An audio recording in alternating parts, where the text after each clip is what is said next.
Hi, my name is Rich. I use the he, him pronouns. So you watch my YouTube channel where I play amazing tabletop role playing games with friends. This is part of the Intercontinental Group of Awesome. So named because there are players here along with me who are USicans. We are in North America. And then we have folks across the pond in Europe. And on Saturday or Sundays, we gather together and we play games together. We are still in the middle of a wonderful campaign of Spire, the City Must Fall, and it's been a delight. Things are starting to heat up as we continue forward in the pursuit of trying to stop a serial murderer and the overall bad stuff. And one of the best parts of this game is that I'm not the GM. So let me hand it over to our wonderful and loving GM, Tyler. Hi there, all. Yes, I'm Tyler, he, him pronouns, and we are playing Spire by Grant Howitt and Christopher Taylor. And we are in the middle of all sorts of exciting things. Quick overview of Spire. We're dark elves who are trying to overthrow the high elves who have conquered our city and are treating us generally terrible. We're all part of an organization called the Ministry. Our group is a cell within the Ministry. They keep cells so that they can maintain secrecy. And our group has gone not exactly rogue, but are kind of on a mission of their own because of things within the Ministry. And we've lost a minister, and it's just all sorts of terrible things. And I urge folks who are not sure where we are, go back and watch the others. They're pretty damn good. But we're hopping right into a big old mess because last time our group had gone up to Lower Perch, dangling off the side of Spire to investigate. They knew that a delivery was coming in, which was involved in our Drek investigation, but also was involved in our problem with Eidolons being created. We had heard about kind of our big head of this whole problem from a blood witch named Molly, who informed us that Joshua, who is a very powerful high elf, who had through various means discovered magical abilities, magical machinations to try to extend her life indefinitely. And we've kind of learned a little bit more about that. And maybe we'll have folks kind of say a little of some of the stuff they discovered last time. But finding a crate that had been brought in and encountering one of the lieutenants of Joshua, and a group of gnolls taking it, the group decided to follow. And then when they split, the group split along with it. One group following the gnolls off to what they believe may be the manufacturing place of the Drek and possibly the source of the Eidolons, while the other group went off to follow the lieutenant back perhaps to report to her mistress, certainly heading into a dilapidated mansion in the Ivory Row. And that is kind of where we left off. So why don't we introduce our characters and maybe have folks give a little something they remember from the last time around. And I started in the middle last time, so let's start back up at the beginning of the old character sheet. Jan, why don't you introduce yourself and your character? Tell us a little something last time. So I will be playing Zordin Kozlov. He is a knight of the Order of the Kraken Bell, one of the many, well, all the orders, all the knight orders are in service of one of the bars at the Northern Docks. The Kraken Bell is one of them. Before he became a knight, he was a duelist for Resplendent's First Light of Dawn for quite some time. Longer than is strictly necessary for a durance. but he sort of enjoyed his position and kept it up as long as he could until he got kicked out by losing a duel. And Sorden is going to be attending the party at Resplendent's First Light of Dawn together with a paladin whose name was, I think, Morns the 200 or something like that. As a sort of, I don't know, almost like a duelist, it seems. Which is weird, because a paladin should be able to take care of himself. But let's see how that works out. Awesome. Thank you very, very much. Next up on our character sheet, Alex, introduce yourself and tell us about your character and a little something from last time. Yeah. Hi, I'm Alex. I use he, him, and I'm playing Gerald, who also uses he, him, who is is the masked. My Durance was as a spy for one of the elf lords, and I've been getting very much into the masked god religion, and recently I went down into a dark cellar where I think I learnt some of my craft through horrible means, and down there was a door, and behind that door was a lady frozen in something. I'm not going to say ice. Ice. Nope, frozen in ice, and she is going to defrost in a couple of days, I believe, and I need to be there when she gets back, when she comes out, and she's supposedly going to bring great change to the Spire, hopefully for good, but I do not know, and that is worrying. Awesome. Thank you very, very much. Next up, Rich, we know who you are, but tell us about your character and a little something from last time. You bet. I'll do my best. I am playing Aramit's Fleck, who is a Lejan, or a priest of the Mistress of the Moon, Limier, and her light that shines happily upon all the drow. And Aramit's is #worstspy because he's relatively open about his desire to uplift the people. Perhaps the goddess has seen fit to give him a few extra chances. And as far as things, like, it's a mix for me. I know we've already talked a bit about Molly and the revelation about Joshua. So those were the things that I was thinking would talk about, but we already have. So there you go. Awesome. Thank you very much. And next up, Jen, tell us about yourself and your character. Hello, I'm Jen. I use she, her pronouns. I am playing Fanara Alvry, who also uses she, her pronouns. Fanara is an Azurite. She's a merchant, but in kind of a religious wibbly-wobbly kind of way, I guess. And, she's doing pretty well for herself, what with her cool new God of Wealth abilities and so on. Last session, Finara was doing things such as pretending to be scouting the local warehouses in Perch for possible business things. And otherwise trying to, gather more intelligence on this side of the world before perhaps going to a very dangerous party. And Awesome. then I believe we split off to go look into what Farida was doing. Yes. Yes, indeed. All right. Thank you very much. And last but certainly not least, Sabine, introduce yourself and your character, please. Yeah, hi, I'm Sabine. I use any pronoun. I'm going to play Vizara Shadewright, who uses he, him pronouns, or they pronouns occasionally if they are in the mood.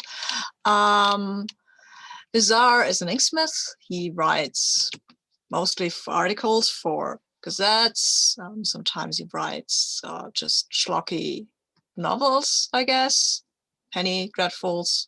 And he writes poetry. He writes all kinds of stuff. And he does everything for a good story. Like, yeah, he can be a bit reckless in pursuit of a story.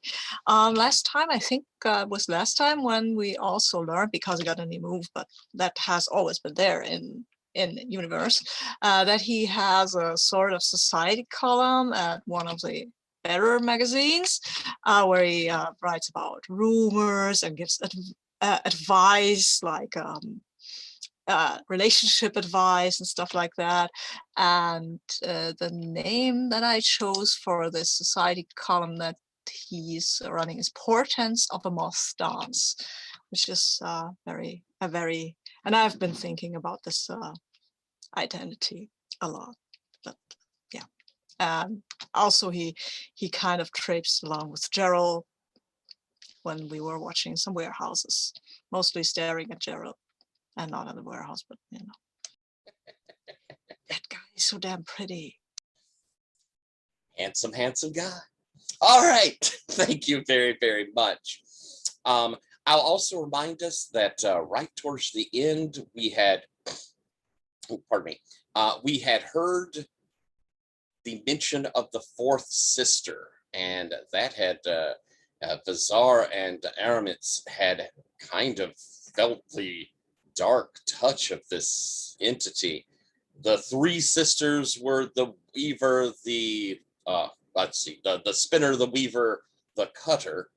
The fourth sister, though, was a dark, horrible entity spoken only of in whispers, that steals from and can procure anything in the service of a master, but that they work against that master as well, and that it seems as though Joshua is in some way trying to use this entity to procure her eternal life.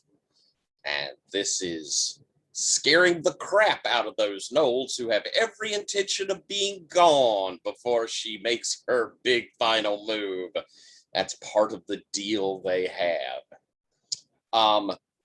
So we're going to hop in, but I do want to ask, Rich, you have a start of session move, but I want to ask you, do you want to, and we'll set this as how it's done from here on out. Do you want it as a start of session move, or do you want it a start of day move? Because it does play off your dreams. Yeah, I like the start of day personally because of the way that it sets up through dreams, and that was so fun about the Dream of the Tower. So that would be my preference between the two. I like that idea as well, which means you may end up rolling it multiple times per session, which doesn't bother me, but it also means there's some consistency within a session.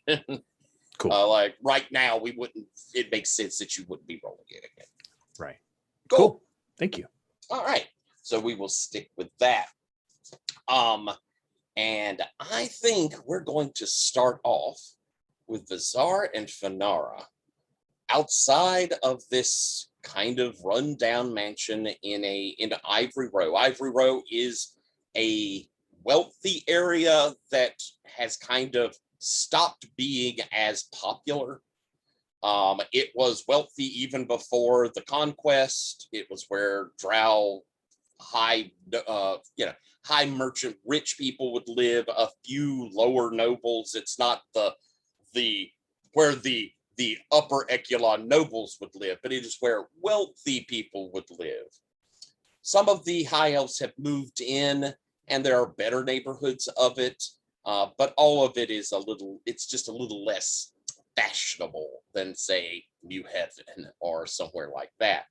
But you're in a place where you could see some of the mansions around here are just flat out empty. Yes. You just remind me what we were going to do there, because my brain is full of leverage. Sorry. You had followed the lieutenant of Joshua when they split off from the wagon You followed her till she went up to this mansion. She had gone up, pulled the bell pull once, then ding ding twice. And when she did, the porch had done one of those Indiana Jones and the Last Crusade. You remember up at the tower where the stairway does the drop into, or the floor does the drop and twirl around, so it has a stairway going down. And she kind of looked around to make sure she wasn't watched, and she'd gone down that stairway, and then the porch had kind of rolled back up and sealed up behind her. And you're at least under the thought that she's gone back to, like, this is a headquarters, she might be going to report to her mistress, that sort of thing. And you had observed her doing this. The mansion that she went to, like I say, is a little run down, like it hasn't been painted, the upkeep isn't great, but it does have the look of a place that is occupied. Like, you know, the windows aren't boarded up or broken, the door, you know, it's entirely possible there are people within it. So, Funara, how do we want to play this? Do we just want to trigger the secret thing, go down there and pretend we were just bringing a delivery and look around and see what we can find?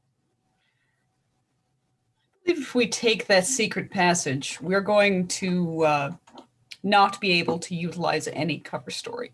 Not getting caught would be the absolute order of the day. We should have taken Jero. Well, we can't go back and change it now. Yeah, I mean, we can try to sneak in. I'm not that great with sneaking. I'm better with telling people, oh, I'm just here by accident. I'm on the level. I'm totally on the level. But if you say that that is probably a bad idea, then I don't know. I mean, I really want to go down there, since we know now how to get in there, and they might change it. So It seems like a deeply bad idea. However, the place does look somewhat occupied. We could perhaps lean very heavily on somebody's hospitality and see what shakes out that way. yeah, I mean, we could bring something there. People like it when people bring stuff there, and especially if they don't have to pay for that. So we could bring something and say, hey, we were told to deliver this here. What do you mean it's not yours? Don't you want it? Because somebody paid already paid for it. I mean, that would, of course, be on you, Funara, because I can't afford to pay for a lot of stuff to give other people. If I'm paying for this, then I'll simply make it what it really is, a bribe. Oh, yeah. Okay. Yeah, we can do that. All right. Then let's go and find a place that has something good. Mm-hmm. I start sort of casting glances around and thinking about what's nearby in the city in my head. If there's anything like pastry shops or, you know, curio shops or anything like that. Maybe a little clothing store where fancy ribbons can be purchased, things like that, where you can get a small assortment of delightful trifles. I think that you would have no trouble finding both some cafe, bakery type things, if that was what you were looking for, or if you were looking for something in the way of like clothing, there are boutiques in this area that are still running. Think fancy bits. It's that sort of area around you. For sure. Definitely I'll go to a bakery and get some kind of, you know, just delightful little flat of petit fours. Yes, and we should absolutely make sure that they taste good, right? So of course. We'll have to try one of these. Well, yes, I mean, I negotiate some samples out of the counter person first. They are delicious. True masters of the craft here to supply these wealthy folks. Excellent. And you work a pretty good deal to get yourself a box full and get back. Right. Visar, I know this will be difficult for you, but your job is to take notes. Oh, wow. Okay. You mean I have to write something down? Like with my pen? With your pen, preferably Gosh. onto paper. Gosh. I know. I mean, I'll try. I try All my right. best. All right. I once was in spelling contest and I totally lost it, but well. Well, I pat them on the shoulder. I have the utmost faith in you, and knock on the door. All right. There's a moment or two, and the door is opened by a middle-aged drow lady. You immediately looking at her, she has that kind of harried and a little bit scared look about her. Probably not used to people showing up, honestly. And she says, yes, can I help you? And behind her, you hear a trod of kind of a couple of heavy boots. Hey, I am with a local real estate concern, and I wanted to discuss with anyone of the mind to do so a bit of the character of the neighborhood and a few revitalization projects that we might undertake. Might I inquire your name, good lady? You're the lady of the house, I assume. I am the housekeeper. My name is Loris. Oh, excellent. Then you will be very well positioned to pass along our discussion. May we come in? She kind of glances back over her shoulder, and you hear those boots kind of recede a little bit. And she says, yes, of course. Generally, tradespeople are expected to come in the rear. But I can take you through, I suppose. Yes. We're not tradesfolk. We're more administrative in nature. Oh, well, all right. Then yes. And I brought a small gift for your time. You hold up the box. She looks. She goes, oh. Well then, yes, of course. I'm more than happy to have a little conversation. Perhaps we could have a bit of tea, and I could tell you of the neighborhood. It is a very beautiful and historic neighborhood. Please. She opens up the door, and inside is grand, but has that clearly threadbare kind of look. People haven't been buying new things, so they've been trying as best they can to keep up the lovely things that were there. So the velvet curtains are faded, but still, exquisite material. You could see there is some statuary. Everything is shined and polished. She probably takes great pride in keeping things clean. But there is signs of wear. As you come in, I think both of you are well on your guard, and you're both pretty observant people. I've got to move for that, so. Okay. I'll give off the bat here.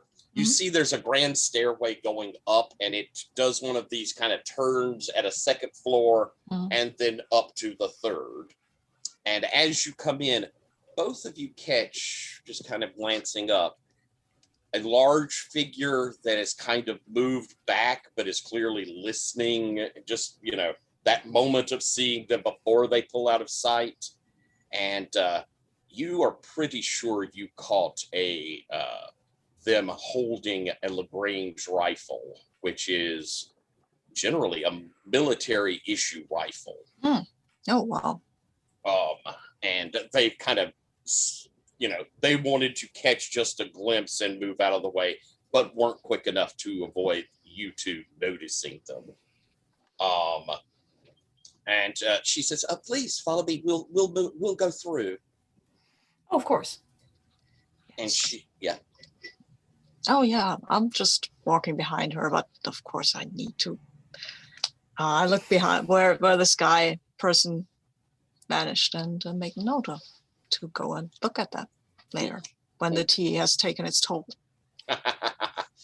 She takes you back down the central hallway, and you see off of it, there is a parlor you walk past, a grand, really beautiful ballroom, but it has like dust covers over everything. Clearly has not been used in some time.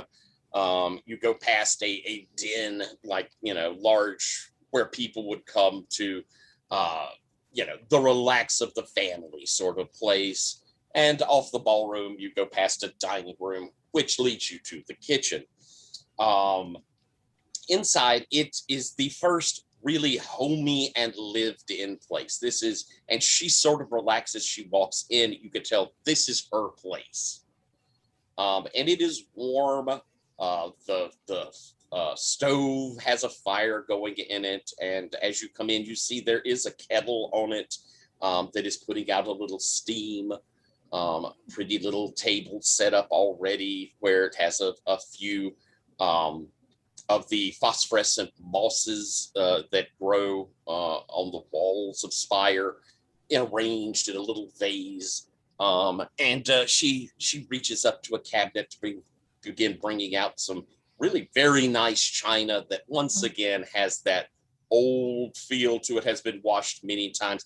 It almost is so delicate looking that you're afraid even when she touches it, it's going to just turn to dust in her hand.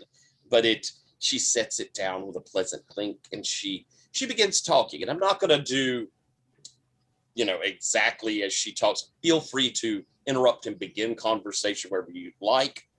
But she begins telling you of how this neighborhood back in the day was so vibrant, the young families, and she must be a lot older than she looks. Now, drow tend to not look terribly old until they reach really old. Drow don't crack. Right. But she's talking kind of almost the last years of this being the drow city. So that's 100 years ago. Whoa. That's even more than would be expected. Right. And she's talking, things of, how the city was, so this neighborhood was so vibrant and everything, and young families living here. And then she kind of moves into when the elf here came and they moved in, and she gives a glossy view of how they appreciated the neighborhood and were enjoying the neighborhood, which makes you think they came in, threw the people that lived here out and kept their shit and lived high life here. And then she kind of moves into the 30, 40 years of it's just not as young families aren't living here like they did. And so many of the families have either moved up or lost interest in the neighborhood. It makes me sad sometimes. It really does. Well, I was thinking of going through canvassing the neighborhood and trying to work up some support for historical tours of the neighborhood to generate a wider interest in the neighborhood, its character, and its individual homes, and their just dense historical value. Thank you so much for your testimonials. Yes, Loris, you make it almost seem like you were there when the Elfir came. Well, I was very, very young, but my mother and my grandmother spoke often of how this neighborhood, you see, my family's been in service in this neighborhood, for generations upon generations. Oh, just for the record, because I'm noting this down, and so we have a full picture. Who owns this building? You see her hesitate for kind of just a moment. It's simply for tour permissions and interests when we follow up later. I see. Well, it is owned by and she will tell you. Sorry, me having to look it up. Lucian. I'm trying to find Joshua's last name again. I have it. Rhyme something. Oh, Rhyme, that's it. beneath the rhyme something. Where are you? Rhyme cracks beneath? No, that was Joshua. Sorry. That is Joshua, right? Rhyme Yeah. cracks beneath. Mm. So Lucian Rhymes cracks beneath has been letting this particular home for some time. Of course, it is owned, like many of the mansions around here, by Lady Theron Thorns on Silk. She purchased quite a few of them when the owners decided to leave. But Lord Lucian has let this place for over 20 years. Nice. Very interesting. Thank you for, you are very knowledgeable. Mhm. I've been attached to the house all of my life. I was quite pleased when Lord Lucian decided to take the place. I had hoped that there would be more of a presence, that they would perhaps live here, or they have a son, he and his wife, Gabriel. But the family really isn't in residence. It's their loss. Indeed. Well, Bones, yes. the bones are still good, and I'm sure that this place still holds some opportunity for them. Will you excuse me for just, this tea is so lovely, but it went right through my system. I absolutely could have to use a facility. I understand. And she kind of points down a hallway. The servants' quarters and a loo is down that way. Please, if you would, stick to that corridor, third on the left. Of course, I can count. And then I go and investigate and get and totally get turned around. You know, left, right. What is left and right? But they're only words, right? He can count, but he can't tell us left from his right, which That's I true. can relate to. So can I. You head down this hallway that's off of the kitchen, not the way you came. And you can tell this is much less put together than the rest. This is clearly a servant's quarter passage. And there are, you walk past a couple of doors of rooms. I wanted to go where this big guy with the gun was. I know. Just to be clear. Yeah. I The got safe place. Right. Yes. But as you walk down, you could see there are a couple of bedrooms off of it that aren't in use. There's one door that's closed, probably hers. And at the end of this hallway is a spiral staircase that leads up. This would be the way the servants move throughout the house without disturbing the well-to-do.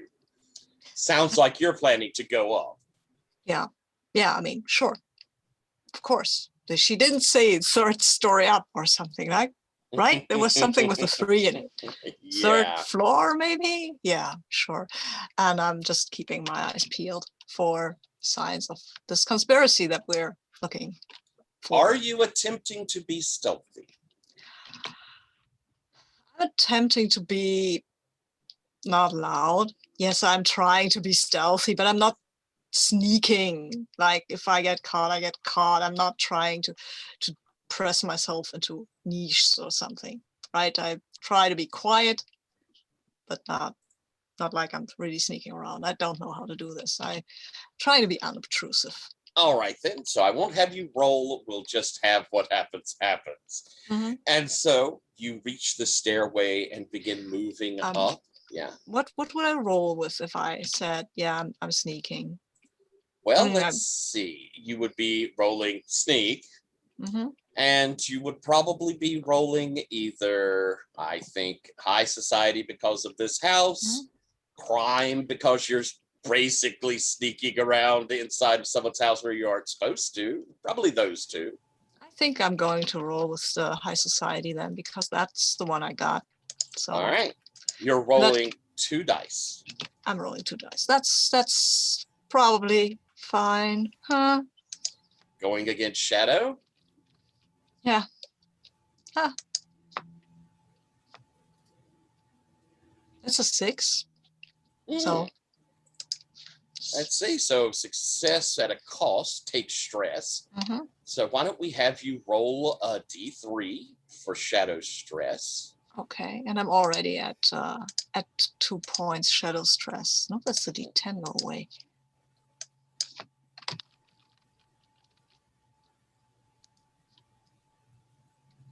Yeah, it's a 6, of course. Shouldn't have added the exclamation point. So add 3 there to your shadow Mhm. stress. That I is have. getting up there a trifle.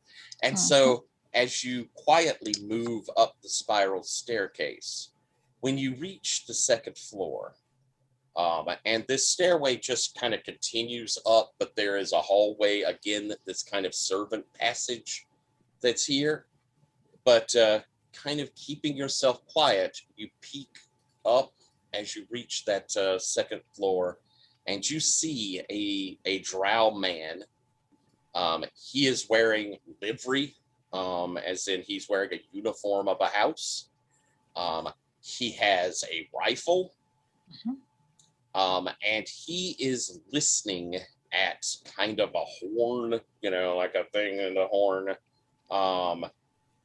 Perhaps, I mean, it's a quick assumption, he's probably listening to the conversation that's happening down below in the kitchen. Doesn't seem to have noticed you yet. And we're going to shift over. We have one question. Do we roll for Fallout right now? Because I've taken stress.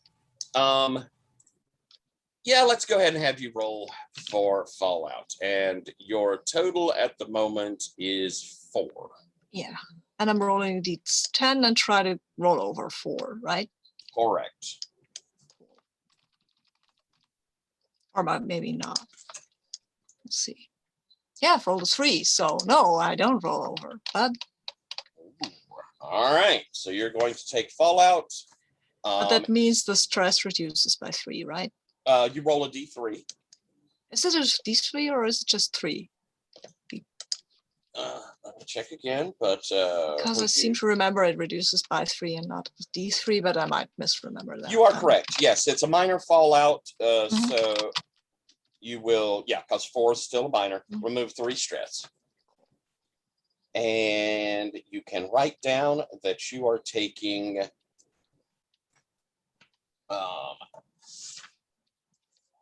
where are you? Yeah. There are no slot for Fallout. You're going to take Rumor as your Fallout. Okay. Fallout's right above the stress. You're right. I found it. Thank you. You're welcome. And we will work on it here in just a moment. But word of your actions gets around the area. The GM and other players should work out 3 statements that are whispered about you in bars, taverns, etc. 2 true, 1 false. So we'll come to that here in a few. But we're going to hop over to our group. By the way, Fedora, did you leave Golisette outside, or is he with you? I left Golisette outside. I am sure he's grumbling about it, and will grumble more still, but... That makes sense. It would have changed the timbre of things a little touch to have him there. I think we still would have been in our spot, but would have changed things a little. All right. Our other 4, which is Aramis, Sorden, Gerald, and Thorza, have followed the wagon until it went into a warehouse. They knocked on the doors. They'd gone inside. It's kind of boarded up. The 3 of you are outside taking a look at it. What would y'all like to do?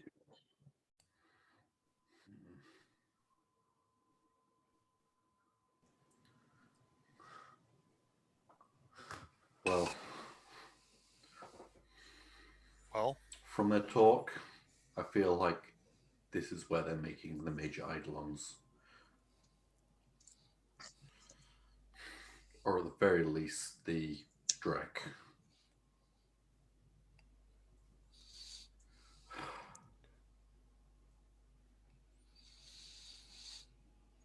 might just be the run of stupid decisions I'm making today, but I want to stop it.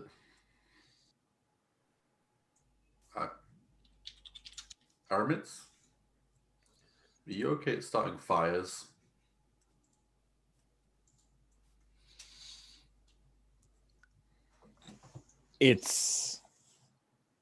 I've started a fire too. Zordon, do you have any? Wait, don't they? Remind me, how do they use the drag? Is it like, don't they smoke it? Isn't that going to? You do bring a good point to it, yes. Okay, maybe not fire. Maybe not fire. My other suggestion for stopping them was a little bit more final, and I didn't want it to be my first suggestion. Which is? I can glance to your sword. Oh, that solution.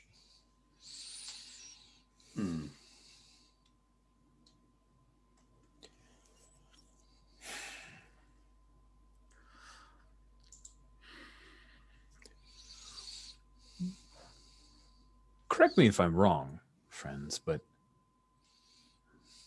if this location were become public knowledge, the authorities here would be forced to take action.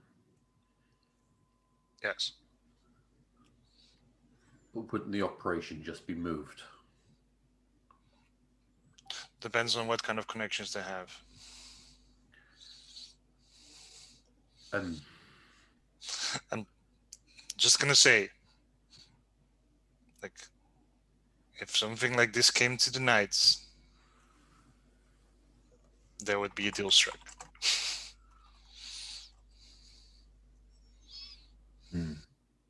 Well, maybe not all of them, but most of them. And the Paladins? And Gerald, you are aware this is New Heaven.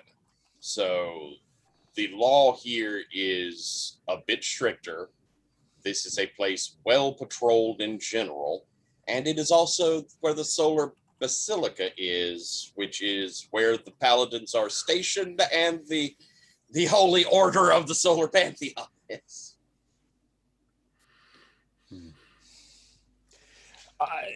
I've realized that if they did not act fast, there could be trouble, but the idea of using the revelation of this to force them to action allows us to observe, and if they do move, we could pursue that.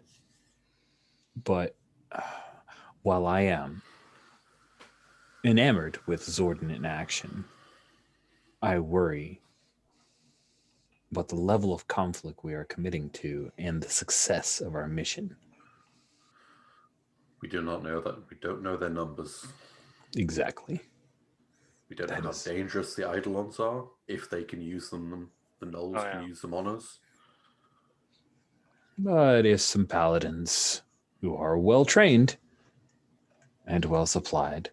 They have fancy magic, you know. Exactly. Fancy magic, Gerald.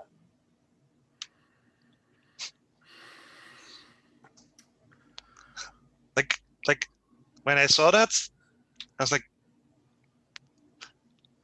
this close to going like, so tell me more about this solar pantheon. This close. Fancy magic that impresses Zordon almost to the point of leaving us. That alone is the bludgeoning stick we should use against this Drak. To make sure. As you're discussing, the door that you saw the wagon go in comes open again, and you see the large Gnoll Kresh still. I mean, you recognize him just off of his movements, even though he's kind of got that hood on. Steps out. You see that he has kind of thrown over a pack on his shoulder, and there is one of the other gnolls with him, and you kind of recognize that this is the prisoner that they had brought in. The two of them are starting to have a conversation. You would guess Kresh is on his way to leave this place, but they've kind of moved to the side of the door. The door's still open, but they've moved just a little ways off from it and are having a conversation over there.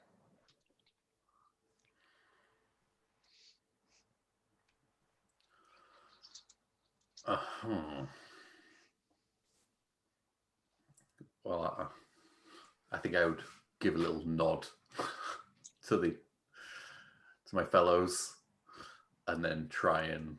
Is there a crowd?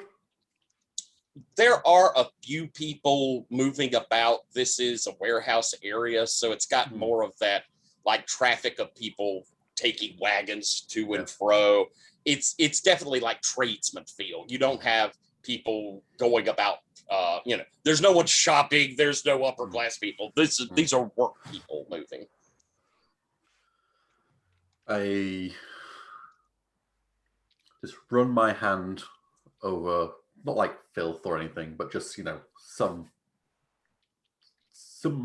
boxes or something, and then just like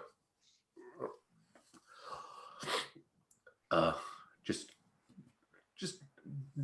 a few like handprints and stuff onto my clothing.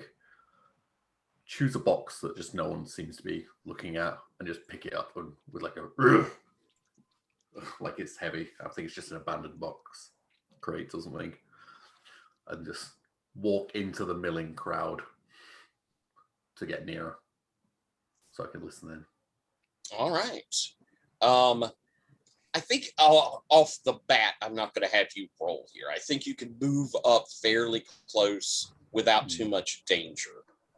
And as you get up closer, Kresh is saying, "We have freed you, brother, so that you can continue your expertise. Most of these fools that I have with me have not worked with the forces of darkness like you have, or I have, and it has caused many of our creations to be faulty. With your expertise, we will get done with this blasted work and leave this place." The other one says, "Yes, Kresh, your reputation precedes you. You were considered quite skilled. It was a surprise that the High Elves were so capable of capturing you in the first place. I thought you were able to avoid that." See Kresh kind of give up, snarl, his lip curl just a little. "Watch your mouth. It isn't like you avoided their pansy hands either. We're here in the same boat, and I found a way of escape. It's because of me that you are free. Tonight, I have been promised an Elfir heart, and that will give us the last piece to send on to that disgusting woman. What she is seeking will bring destruction to this whole spire. It will be as though I killed so many Elfir, and when I return to Najab, I will be uplifted as I deserve. Play your cards right, and I will remember your service." "Of course, great Kresh. Now, this place, the Eidolon that is currently under construction, I have seen to personally. It is of fine quality. We have already instilled 20 of the lessers into it. 3 more, and it should be ready. You do that, we will send it on. Then tomorrow, when I receive the Elfir heart, its power should make the final Eidolon. And with any luck, we'll be out of this stinking hole within the week. And behind us, it will fall into the abyss. Both of them share an evil laugh as you are close enough here to kind of peek through the door, because they had left it open. Inside, you could see is like a front of boxes and crates. But beyond it, there is a smell of something terrible billowing out. I think you recognize the whiff of it. It's not just dreck, it's sulfur.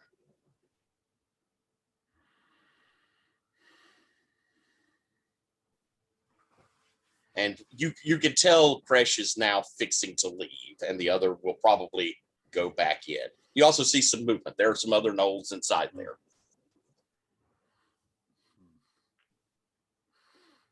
I kind of mill through the crowd back towards the group. Well, Okay. Well, they need one more elf heart. They're here against their will, but it seems that Kresh, he's making it work for him. He seems happy to take out as many Elfir and however much of the Spire on his way out. I don't think he's going to be an ally. It is worth noting that as far as y'all know, the Swan has never taken Elfir hearts. He's only taken Drow. mm.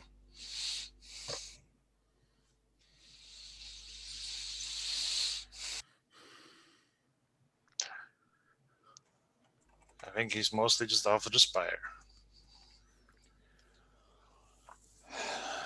Well, a gnoll against an Elfir sounds like it has a kind of poetic justice. We Does are, not. yeah. But it does not seem like it's just going to be Elfir who are going to feel No. Exactly. the fallout of this. Exactly. And I'm like glancing the way that Kresh went. Kresh. Kresh went. We've got a chance to take one off the board. I don't feel nearly as conflicted in doing that than just burning down a warehouse full of captive gnolls than taking that one out.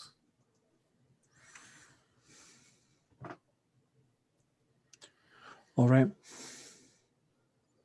It seemed as if you were leaving. It'd be wise if we face him when we have him outnumbered rather than the other way around.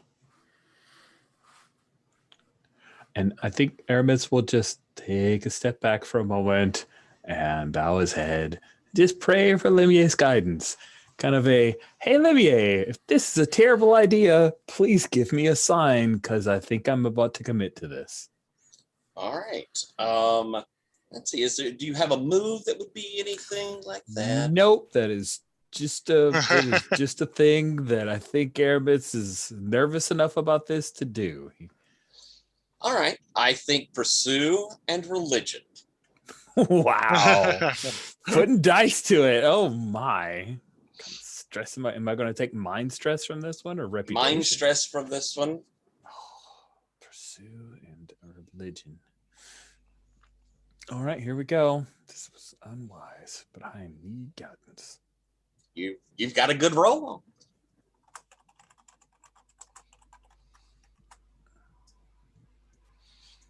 And now I'm double checking a spelling of a thing. Yeah, I'm gonna just copy that out of a thing because I don't know how to do the little hash marky thing.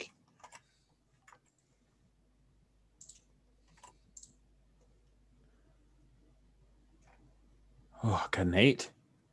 Oh, very good. You succeed without stress. Yay. As you're praying,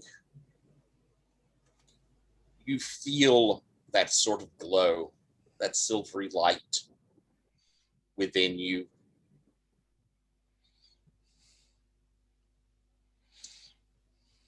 Lumiere is not one who shies away from fighting her enemies. She is not a pacifist goddess. She defends her people.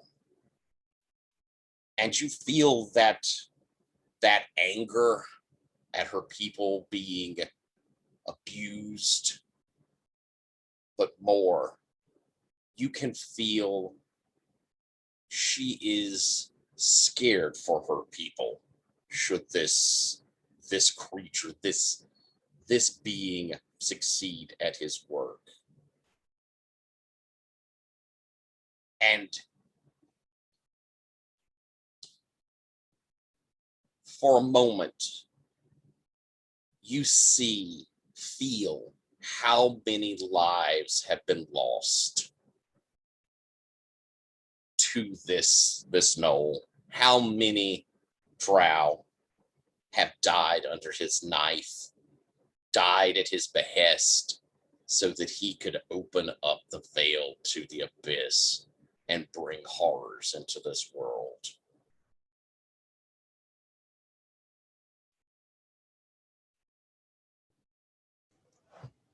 Aramis straightens, opens his eyes, steps forward. Lumiere blesses this pursuit.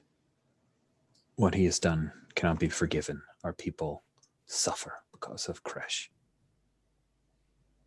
Let's do this. We're just gonna go on in. I thought he was We're gonna- leaving. we're I gonna just follow wanted to Kresh. sound encouraging. We're going to follow Kresh. Yes. We're going to get him alone. See, All right. my style. He heads off. The other moves back inside. As he does, you hear that kind of whiny voice of him saying, "It is time for you to be competent under my hand. You," and he motions, and you see a drow come moving up to him as the door and shutting the door. But Aramis, you recognize instantly a drow completely addicted to the Drek. You can see the shake. So inside of here, they've taken drow, probably those dependent on the Drek, and are using them as well as their own efforts as the door closes. Kresh moves off, and y'all keep a discreet distance from him. We're going to do a group action, and then I'm going to shift off of us. I'm guessing you're trying to not alert him that you're following him. So that's going to be a sneak or a pursue. It will be crime, or I think it's going to be crime. Well, maybe low society. I think I could go with low society as well. I'll take it. So if you want to do the lead, Aramis, you can roll. Everybody's going to have to roll, but if our leader succeeds, then we will be able to get those that follow get an extra die. Okay. I will lead. I'm not opposed to Gerald leading too, because he is also good at sneaking, but he doesn't have low You're the society, hunter, so- you're the tracker, you're the... It's true. It's true. I just didn't want to hog all the rolls. All right. I'm going to do this thing. Well, everybody's rolling, so you ain't hogging. Fair point.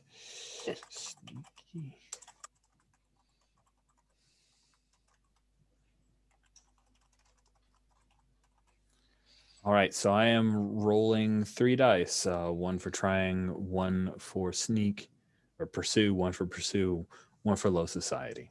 Correct. Oof, a 6. All right. with a Success at a cost. Success at a cost. Roll me D3 shadow, please. No. Okay. By the way, quick little tip for Roll With Me. If you have built a roll, you know that the roll will stay there and the dice will stay there. But if you click on safety, roll history, or room controls, and then click back to table, it blanks out all of the roll that you've built. So if you ever Safety. wanted to like drop out those Safety. dice quick, you can just click off and there you go. Here we go. Come on, roll low. I rolled a 2. Take 1 stress and To what? 2 shadow. Okay. And now roll me a d10. Let's see what our fallout ends up being. Oh, jeez.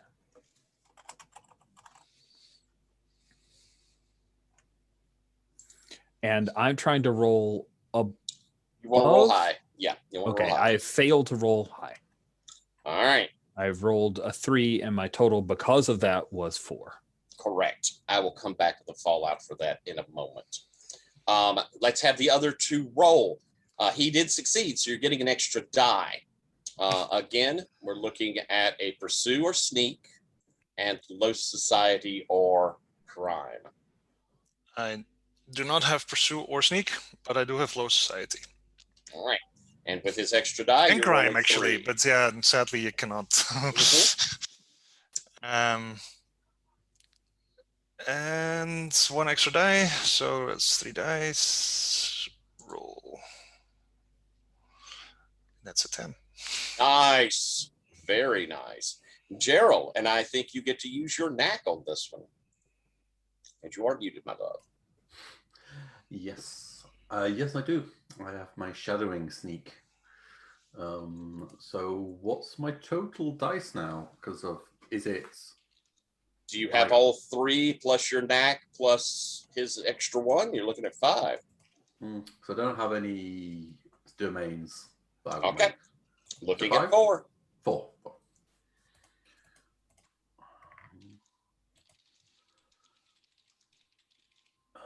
Which one's mine? I got a 7. Very nice. 7's going to give you stress, however. Roll a d3, add it to shadow. I think I made the wrong roll. But I think it was a 3-sided. I got a 1 on the actual D3 part of that. Yes, you did. Excellent. So add it to your shadow. That you're still within your resistance there. You're fine. Yeah. So I'm not going to have you roll fallout. And you see, you following behind Kresh. He moves away from this, staying in this warehouse area, and then you see him sort of duck into an alley as the 3-4 of you follow along behind.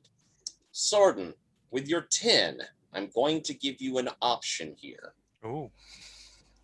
You can, with your 10, have lifted Aramis so he does not take fallout, or you can get an advantage when you come around this corner to an attack since y'all are planning to attack this guy, on your attack on Crash. Which would you prefer?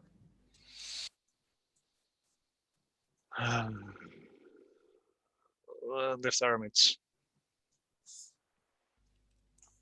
I think Aramis, maybe you were getting a little overeager. Maybe the feeling of Lumier's anger had kind of made you a little careless. But Sorden's steady sort of way of going about this pulls you back. And when this Crash had kind of turned back, Sorden had moved in a way that kept you from being noticed there, maybe. I give him a thankful look. We're going to shift back over to the other 2. When we come back, the 3-4 of you will be entering the alley with Crash. Fanara, Bizarre. Why, hello. I think I'm going to have Bizarre first. You see this guy who has not noticed you as you're on the stairway. He is clearly listening in to the conversation happening below. He has his rifle leaned against the wall in easy reach, but not in his hand. Mhm. The stairway continues up, if that is your desire to do. What Sure. would you like to do? I mean, they keep the best stuff the highest, right? That's the reason why they call it the highest risk. I'm totally making some things up. I think I will follow my instinct, I guess, because I do have a nose for trouble. And I will go up. And I have this once per scene, ask the GM what's weird or out of place here, and I will save this for when I'm up in the high on the third floor. It's the third floor, right? Yep. This is the American way of counting first. It is. Okay, It is indeed. cool. Yes. Okay. You reach that third floor, and you see this hallway. Again, it's kind of the servant's passage, but there are several doors coming off of it. You had moved past that guy with no problem, and get up here. There's no one up here. And as you are moving down the hallway, and I will trigger your move now, you're kind of, maybe peeking in the doors because, otherwise you see nothing but a hallway. And opening up these doors, they each enter into the more, appropriate hallways, the more upscale hallways. It's a way a servant can get up there without being seen and then go do their duty. Opening the first one, you see a hallway that it just feels to you like no one goes up here. It's clean, but at the same time, it's got that air of emptiness. And so when you open up the second, you can tell the distinction. Maybe it's the smell of inhabitation or something, but you could tell that someone does come up here. And kind of entering into that hallway, something strikes you. First off, this hallway leads to a double door set. And moving up to it, are you going to open it and look in? Are you going to try and peek through the keyhole? What are you thinking? I think I remember that someone said something to me about caution, so I'll try to be cautious in my approach. But if I hear nothing and see nothing, I will totally open it up. All right, moving up to the door, you kind of give a listen. There's no sound within. You peek through the keyhole, and inside you see a luxurious bedroom. The massive canopy bed. There's a sitting area to it. It is clearly inhabited. You see a vanity, which is loaded down with bottles and containers, makeups, and rejuvenant creams, that sort of thing you could see through the keyhole. And as you said, you're without any problems, you're going to open up the door. And opening up the door, you see that this room is, again, it is beautifully appointed and clearly lived in. But now that the door is open and you can look around, you see there is this glass cylinder, big enough for a person to get into. And you could see there is this mechanism, Magitech sort of device that's hooked into the cylinder, and swirling inside of it, you could see this white mist. Ooh, interesting. Do I have any idea what that might be? Let's have you roll. You're in low danger of stress, I think, but it will still be shadow. You're looking at 1 as the possible difficulty, and this would be investigate academia. Okay. Can I use my specialty about conspiracies here? I think so. This is kind of fulfilling a lot of what's going on. Yeah, okay, so I'm rolling 4 dice.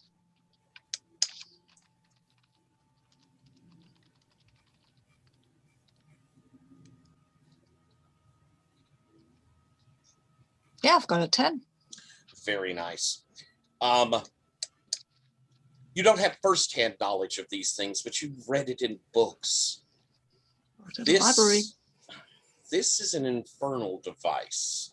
Ooh, damn. This, looking at it, is someone would lay inside of this chamber, and it would infuse the air, infuse them with demonic power, demonic magics. I think with a 10, this is probably the thing she hopes to use, or at least, a good idea of the thing she wishes to use to give her youth. I wonder if I can sabotage it, but probably not. I mean, You can tell that it is filled with demonic energies at the moment. releasing them might be a little risky. Little bad. Bad idea, maybe? Okay. I wish Aramis was here. For long, I will wish that Sorin was here. So with you looking at that, I'm going to shift down to Fenara, and we'll come back up to you. Fenara, having a conversation with this woman, anything you're trying to lead the conversation to at the moment?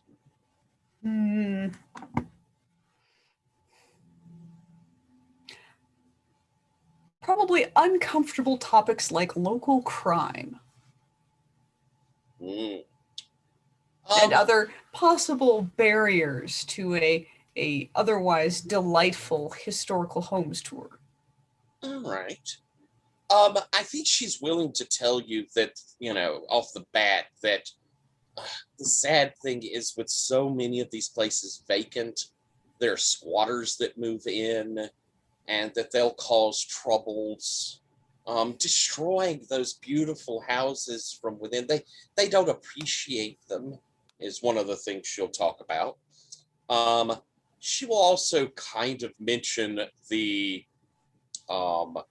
she'll mention the killing. She's heard about, these horrible killings of people. The body's so mutilated. It's not as frequent here on the Ivory Road, but it has occurred. How terrible. Now, why don't we get you to roll a compel, plus this would be low society or crime, to get this woman to give out a little something else. All right. Well, I don't have low society and I don't have crime, so... It's looking at 2.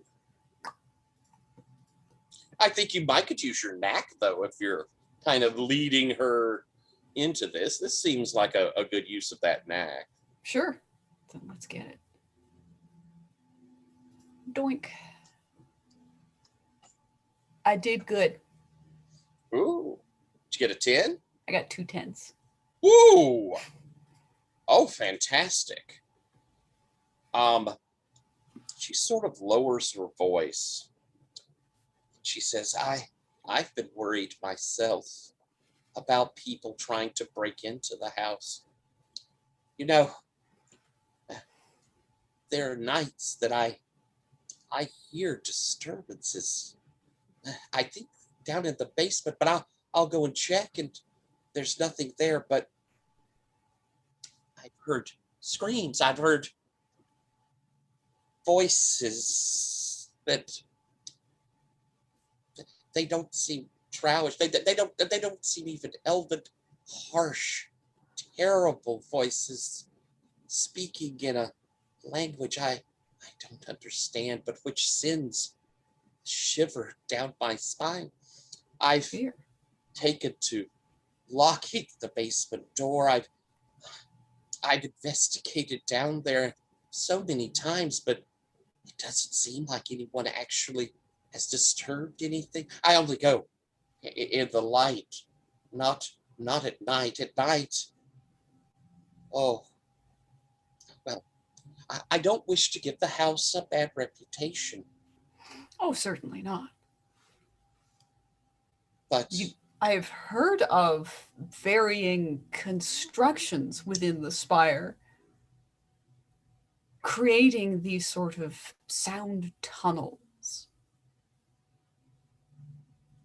oh, perhaps that's it. Perhaps it's an echo from elsewhere. As she says this, you Mm-hmm. hear heavy boots coming down from the hallway that Vizar was sent down. And you see her kind of get this look of, oh no, I've said too much. You could see some real fear in her face. Is there a back door? There is a back door out of this kitchen. And I'm like,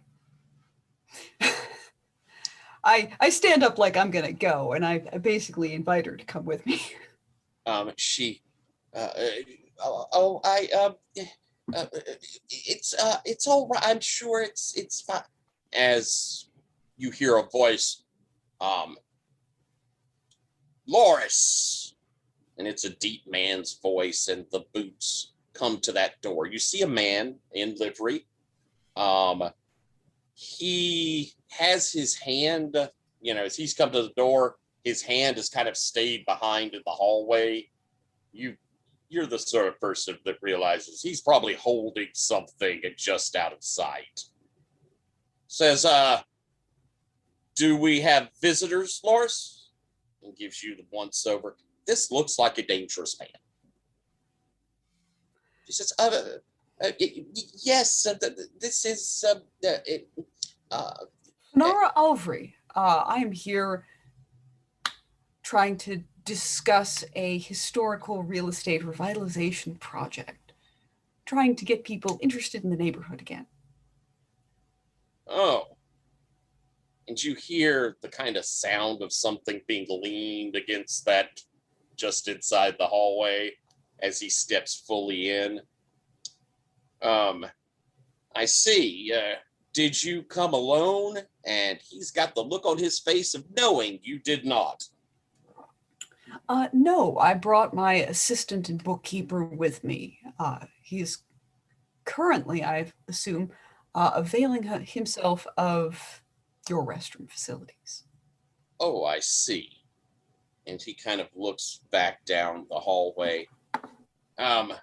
Loris, as you know, the master prefers we not have too many visitors. Loris is like, yes, I just didn't think there would be any problems. Of course, the house, it would only be good to increase the reputation of the household. It makes us all look good. And she says, well, I'm sure that you've had a fine conversation. Why don't I just get your assistant? And Loris, if you don't mind showing them around the bottom floor as they're leaving. Of course, Sergeant. And the man... Sergeant, and I hold out a hand to shake. Malice. Ah. Is that like a particular family name or anything like that? Are you asking, like, do you recognize it? Yeah. No. And if anything, it's probably like a pseudonym or it's probably a taken on name. Mm-hmm. He reaches out and shakes your hand. You again, when you touch the hand, it has that rough callus of someone who carries weapons. Yep. I have a good handshake. I have the handshake of somebody who handshakes a lot. Mm-hmm.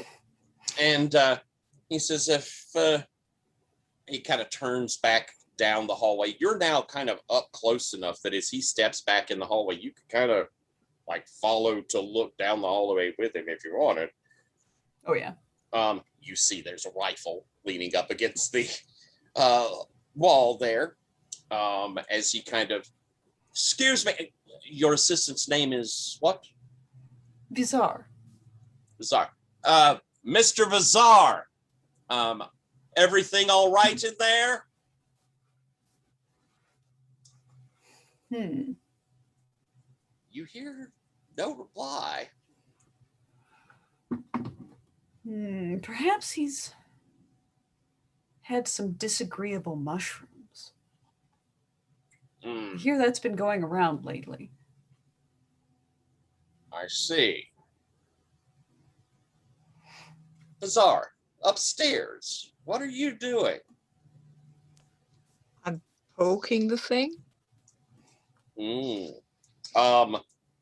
It is in kind of a standby mode.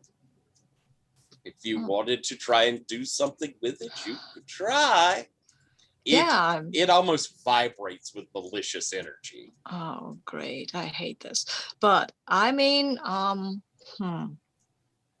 totally the wrong person for this, but I think, well, look, I know words, right? And I know what when Aramitz is doing these rituals, I have listened to that.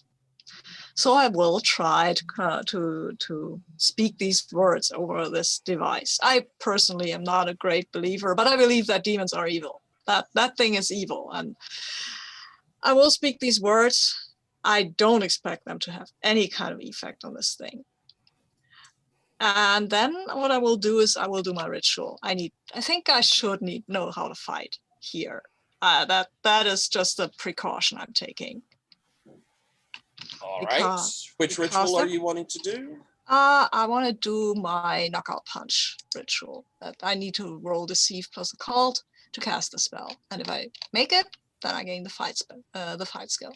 All right. You say the blessing across the top of this.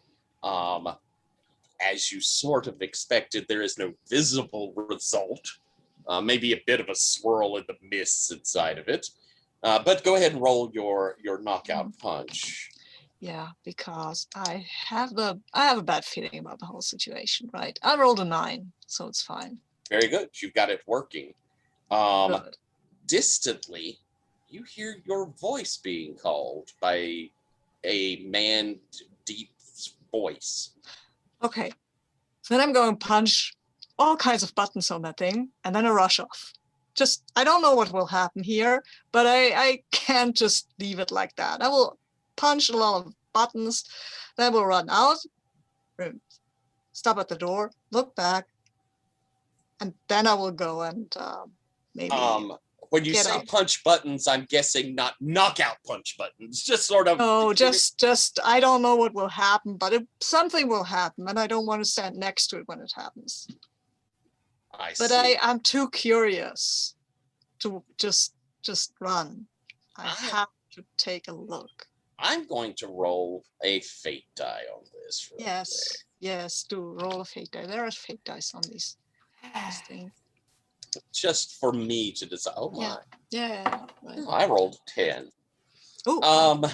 So. That seems extreme. You poke on this thing and then retreat to the door, giving a quick look back as you do. And you see the sort of swirl inside of it like decrease. And the machine give a bit of a hum. And then almost like a steam engine give a release. Psh! Oh, okay, I'm leaving. I don't want to breathe this stuff in. And as you're retreating from this place, as you give that last look back, you see the beautiful rug nearby turn almost to slime. The curtains begin to warp into strange shapes, the patterns looking horrific and terrible. The corner of the bed that's nearest to it begins to drip with sludge. And behind you as you retreat, you hear a deep, inhuman, inelfin sort of growl.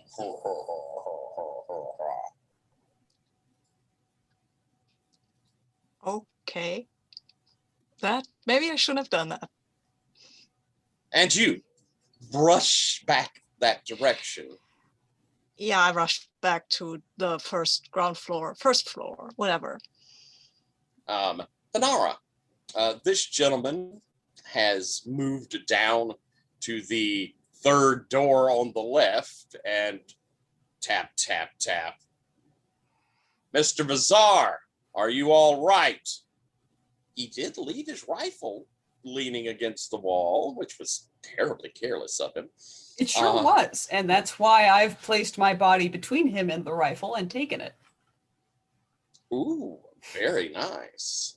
Behind you, Loris is sort of, Sergeant, I'm sure that it's fine. And she's just making placating noises, basically. As Bizarre, you get down to the second landing. Guy isn't there on the second landing anymore. Oh, okay. Rifle isn't there either? No. Is there a window I could climb out of? Yes. Oh, yes, absolutely. Cool. Then I will do that and then go back around the house. I will and knock. All right, you're leaping out a window Yeah. and heading around front as the sergeant, Fanara, as you're watching, reaches down and turns the knob. Mr. Vazar, and you see him look back at you. He's not here. He's not here. You see him look around, then look back down the hall, noticing that you are between him and his rifle, probably not noticing that you have are you holding the rifle or? Oh no, why would I do that? No, that's called provocation. He says, you see him kind of reach into his pocket and he pulls out, looks to be a whistle. You stay here, and he begins heading up those stairs. Loris, check these rooms. Let's make sure Mr. Vazar has not gotten lost. Now. Very well. I'll try not to be in your way. You gonna follow him?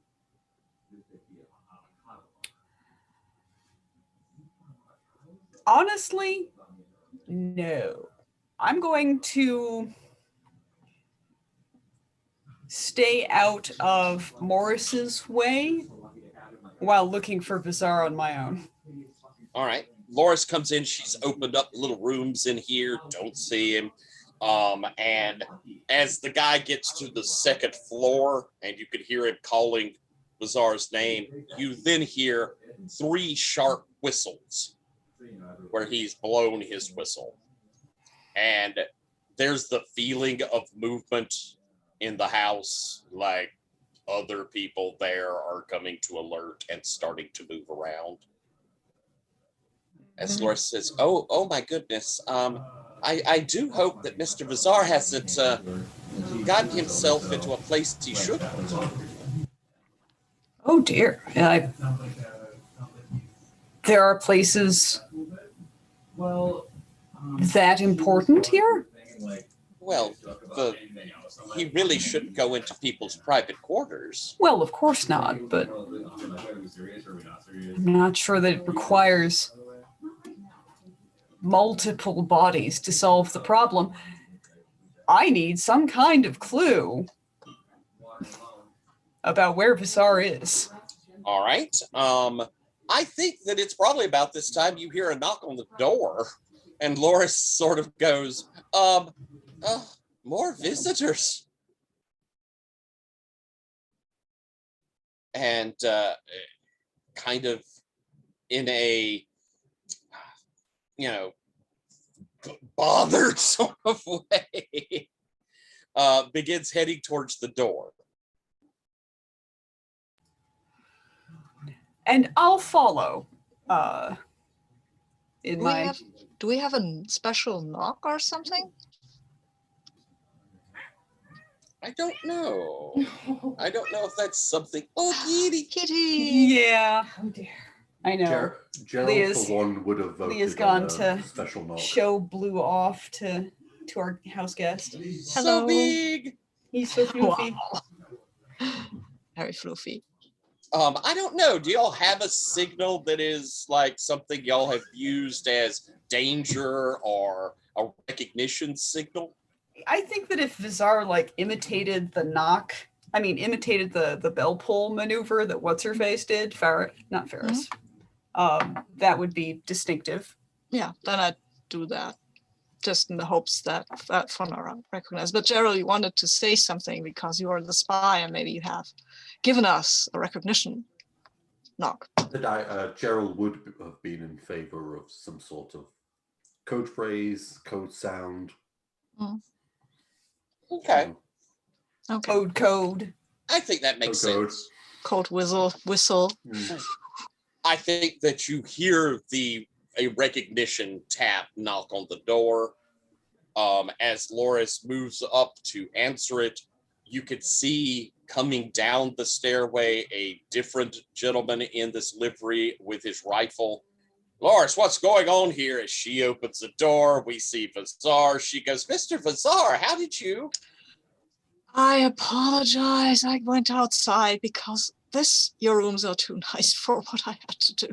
I am so sorry. You see her kind of get an almost horrified look on her face. Oh my. Then we should be on our way, as clearly Vizar needs to see a doctor. Yes, I do. Well, yes, you must.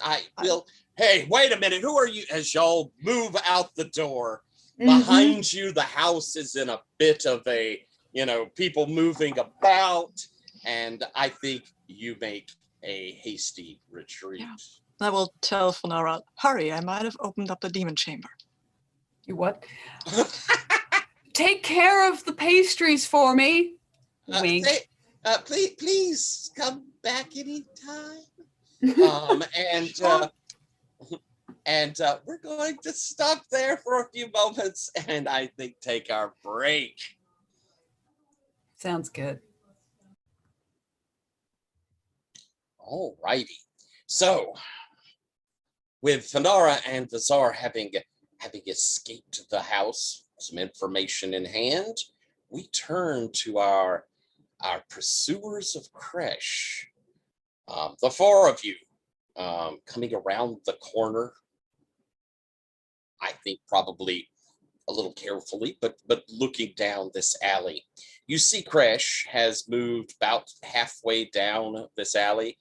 There's no one else on it.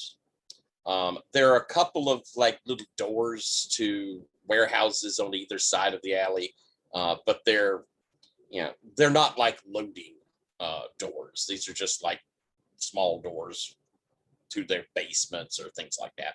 At the far end of the alley, you can see that there is a kind of side street or an opening for street coming in, and there is a warehouse across where that street is. So you're guessing that's kind of where it's making towards. As you come around the corner,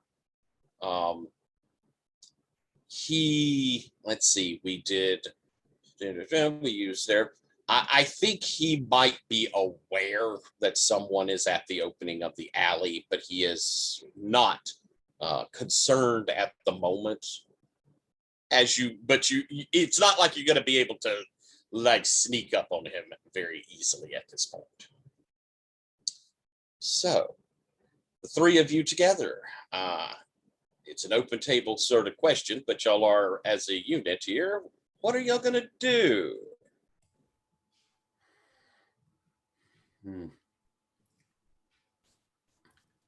I think so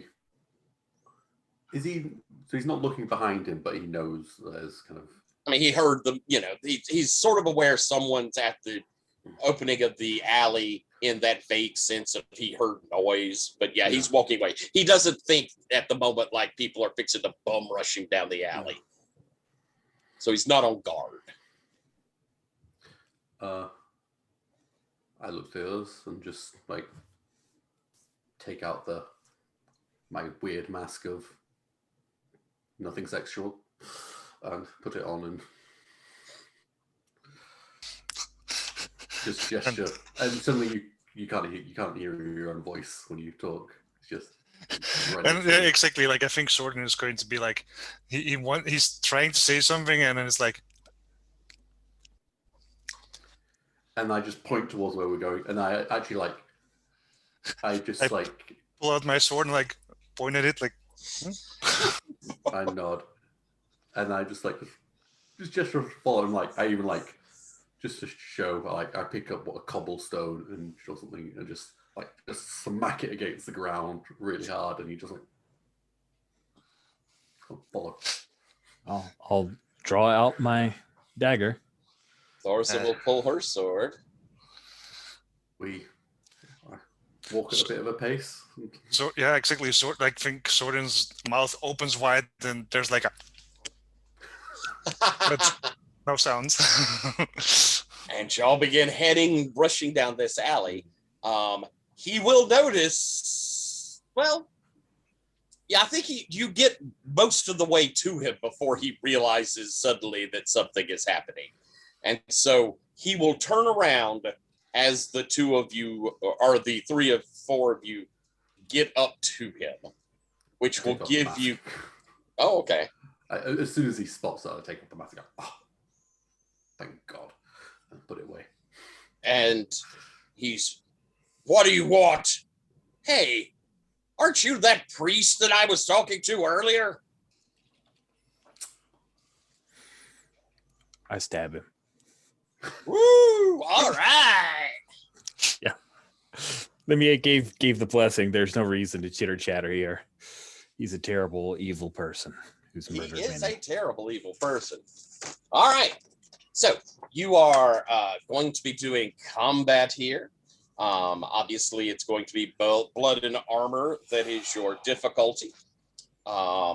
Crash himself has a difficulty of 1. So you will have -1 on your roll. 1 die on your roll. And let's see. Combat. Fight you don't have. I would say that religion certainly applies to this, as might low society or crime.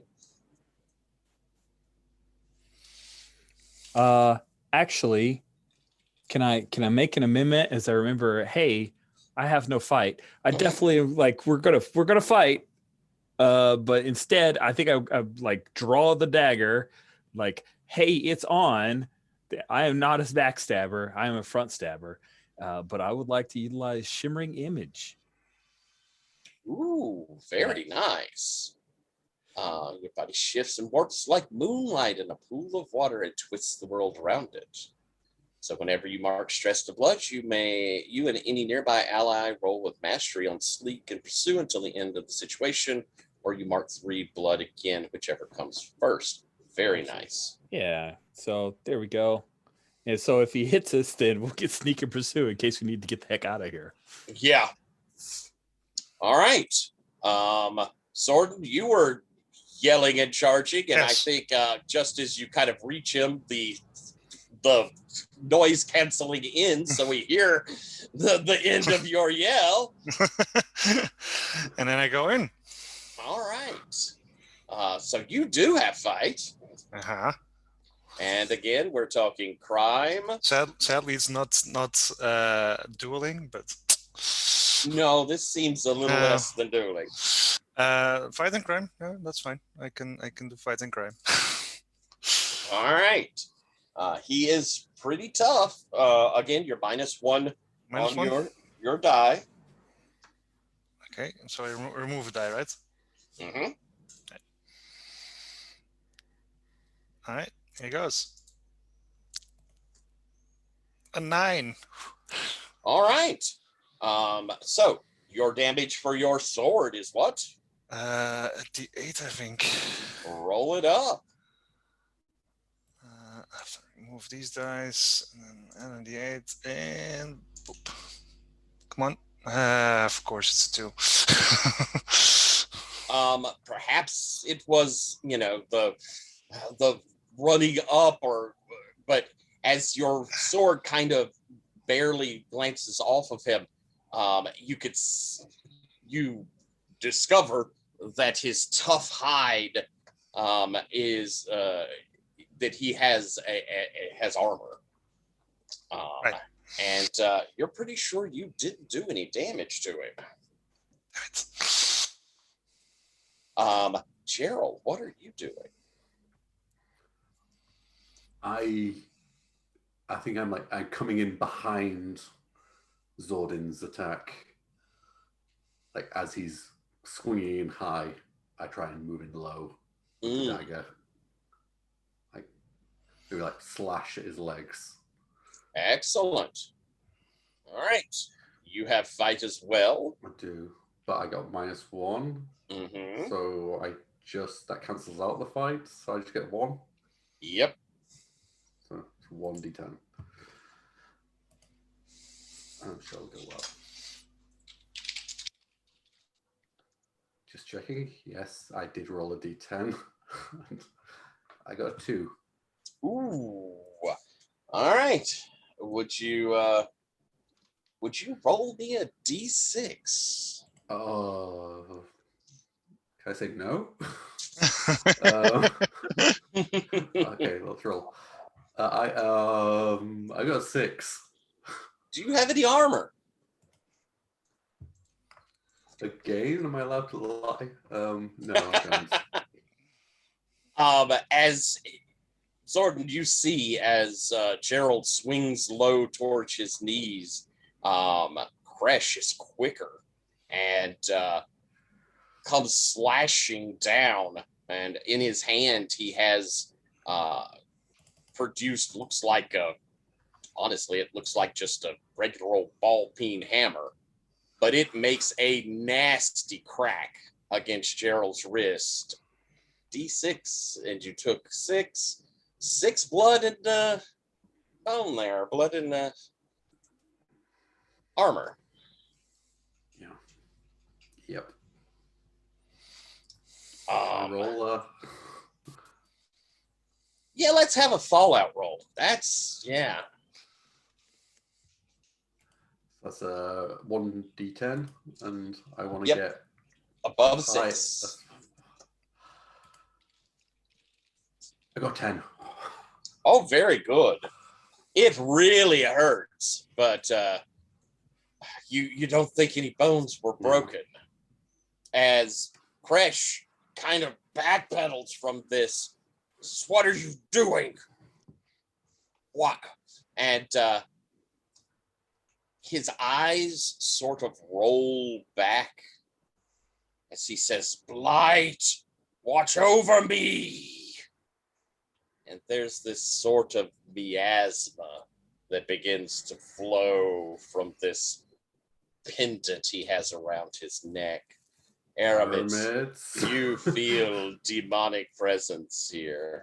Okay, good. I'm gonna get that amulet. I'm getting it. Well, It is your turn. I'm going after the amulet. Like either grab it, snatch it, grab it with one hand, slice it with a dagger, whatever. I'm throwing caution to the wind. That is my sole focus. Get amulet, take away amulet, destroy amulet. All right. I think if you're just grabbing at it, it's going to be pursuit. Okay. And it would be crime or I think cults. Religion. I think religion will work. Aha! Demonic thing. All right, pursuing religion sounds good to me. Here comes my attempt to amulet snatch. 3 dice, unless anybody wants to forego their own action coming up. No, okay. Don't forego. Do stuffs. I want to take a slash. I would like if I'm knocked to the ground, I would grab for a leg. Nice. Do you want to add help, Bridge? Have you already rolled?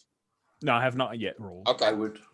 And I will say that those of you who don't think you have a lot of dice to fight with, aiding might be your best concept here. Yeah, if you hadn't presented me with amulet, I would definitely be just aiding Zordon. And I've got a advance move, whatever, that talks about like on Fallout, but it feels like I could take stress, but I don't really understand it. So I've never used it because I've never Which one is saw it? bond. It's build bridges. You sacrifice yourself for your allies before you roll for Fallout on a bond. I don't know what that means. Rolling Fallout on a bond, you may mark stress to yourself to remove it from the ally. So is that only with like NPCs? That's your NPC move, yeah.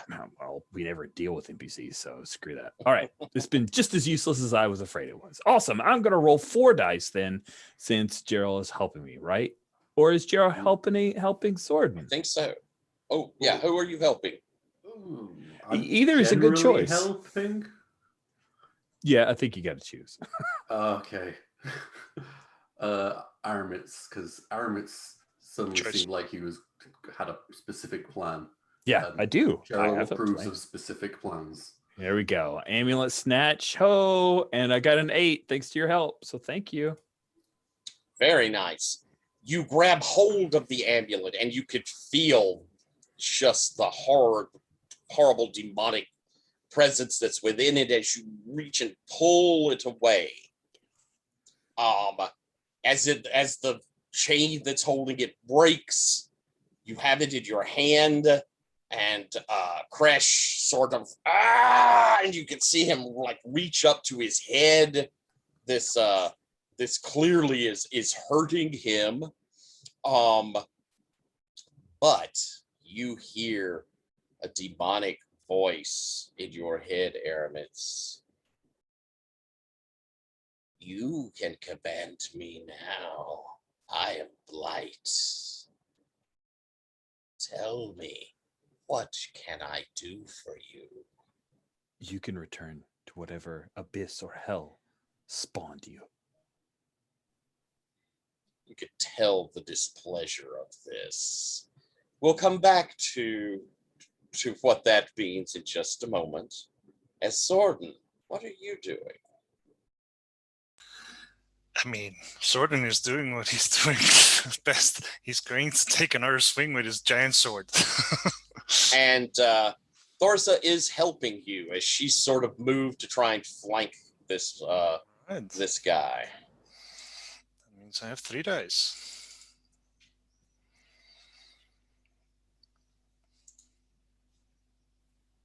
That's an 8. Very good. Roll your damage. Click, click. And come on. That's a 7. Very nice. Your blade bites deep into him, and his blood sprays up as he falls.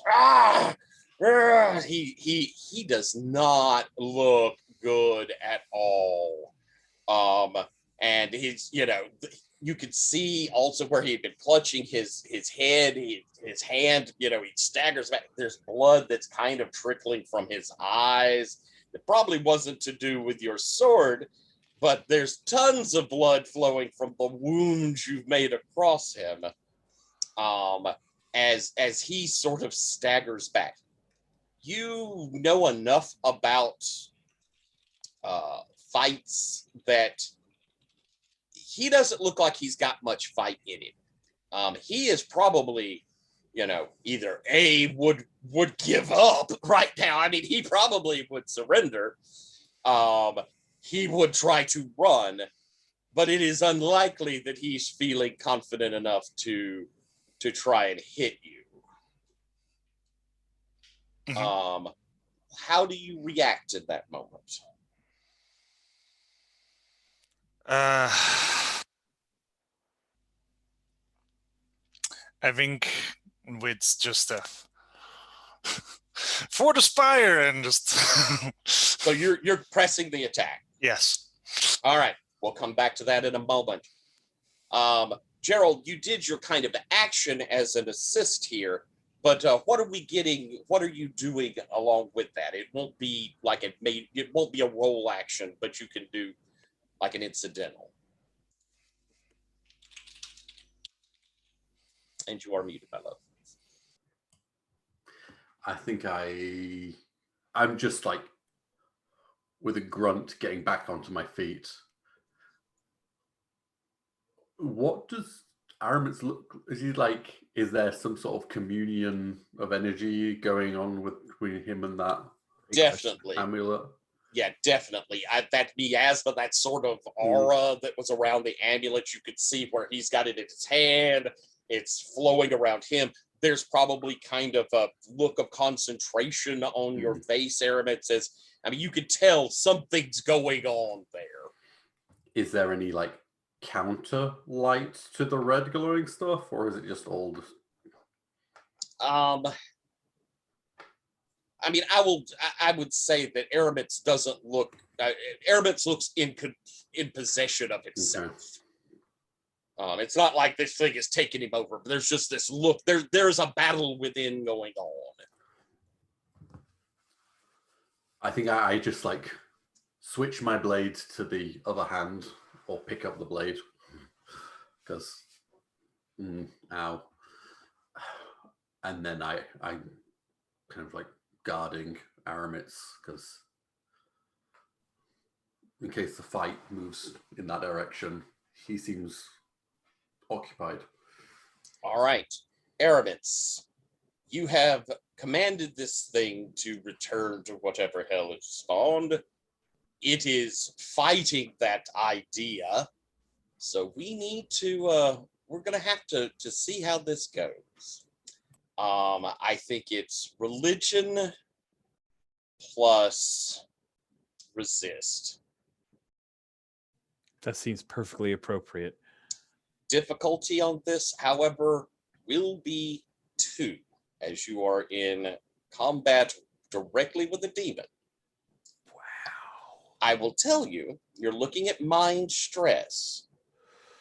Okay. However, if you wish, you can drop that difficulty down to a 1, but your result will not be to send it back to hell. It will be to break this connection with Kresh, and it will kind of fall back into this Eidolon.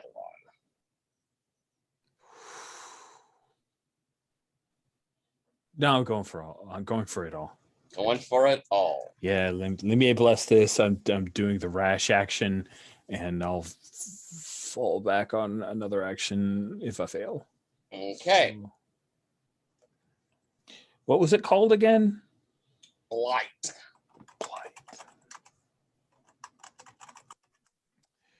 Wow, so difficulty 2. I have to have a success on all 3 of my dice? No. You're losing 2 dice. Oh, losing 2. So I'm just rolling 1 dice. Sorry, so I flipped it. That's right. Who my? If anybody could think of a way to help, it is top of the order, so you both can forgo personal actions. I think Sword declared. I think Sword needs to.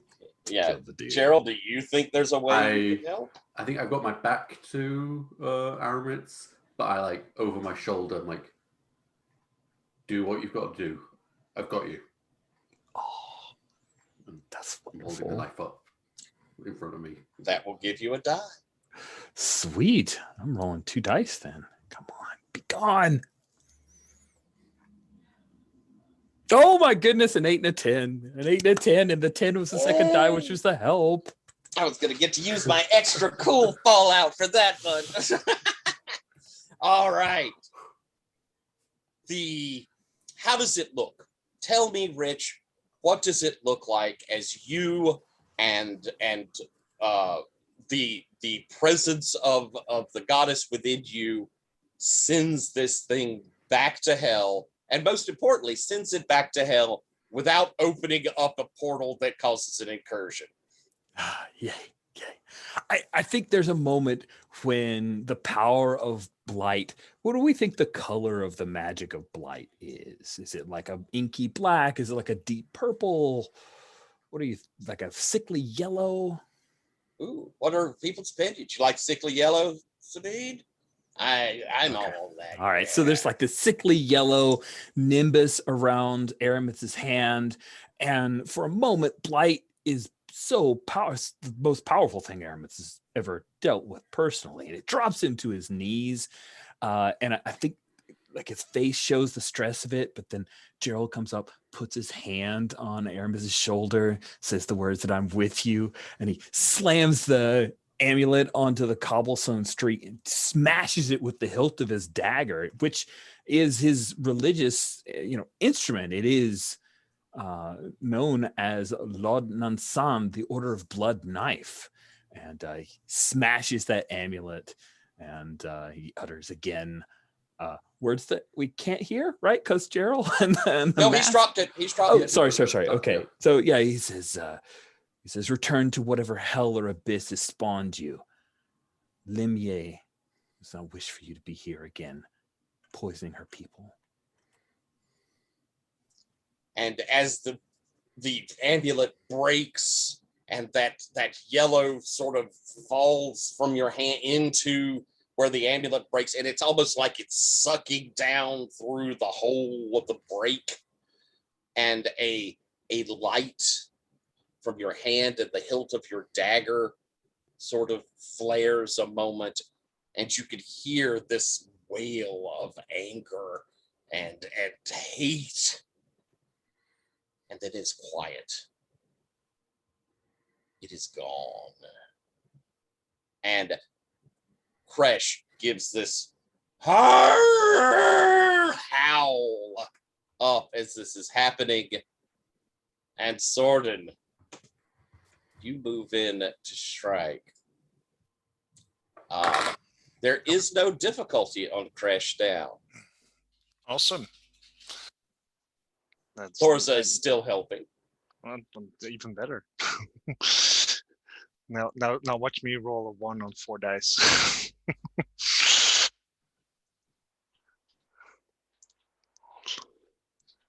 Now it's 10.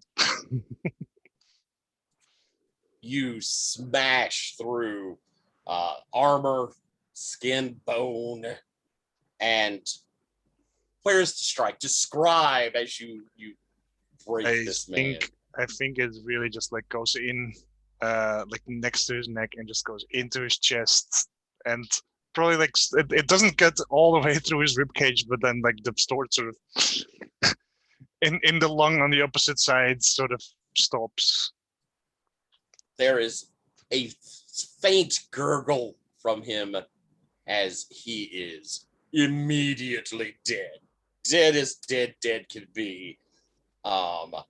He collapses. Yeah, I think like Soren actually like, puts his boot against him and then pulls out and like poof,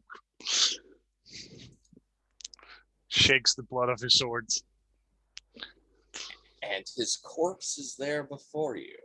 You're all kind of,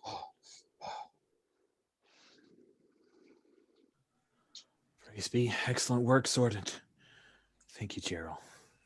You helped. I think it seemed like you were having a fight there as well. You okay? I'm well. I'm much better. and I think for the first time in your life, Aramich, you had seen that other demon that came out of the heart. You had felt this demon try to tempt you. But sending it back was the first moment you realized what an incursion would look like. If the gates open, you knew it would mean your immediate death, the immediate death of your friends. The mere presence of an incursion is warped death for any who are present. And if what this Noel was talking about that Joshua is going to do, that would be the fate of all of Spire.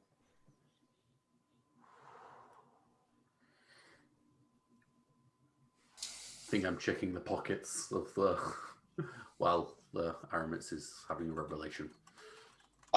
Going through, he has a lot of little trinkets that seem grim but don't seem to have a demon in them. There's a bit of money you could pocket away.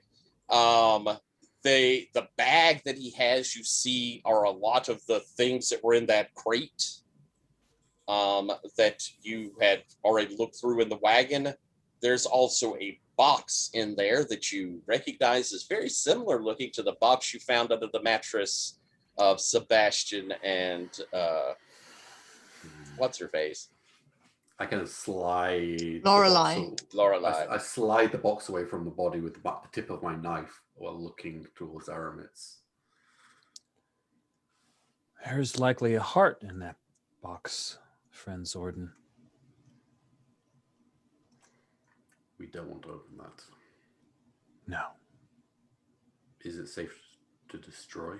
What? I don't get it. One of Joshua's, or perhaps someone else's victims, their heart is likely inside of this box. Remember, we told you before what we had found. Uh-huh. The box looked exactly like this one. Okay.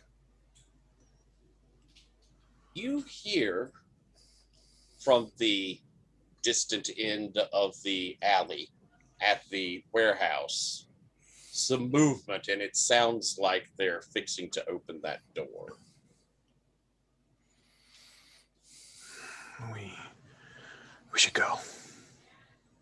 And I think Aramis is like, he'll go and maybe shoulder that door to keep it closed so they can grab the box and we can get out of here. So that's his plan. Are you grabbing the whole pack, Gerald? All the materials? Yeah. All right. You grab and book it. And I think behind you, as you turn an alley around the corner, you hear a gruff voice going, "It's Crash! Someone's killed Crash!"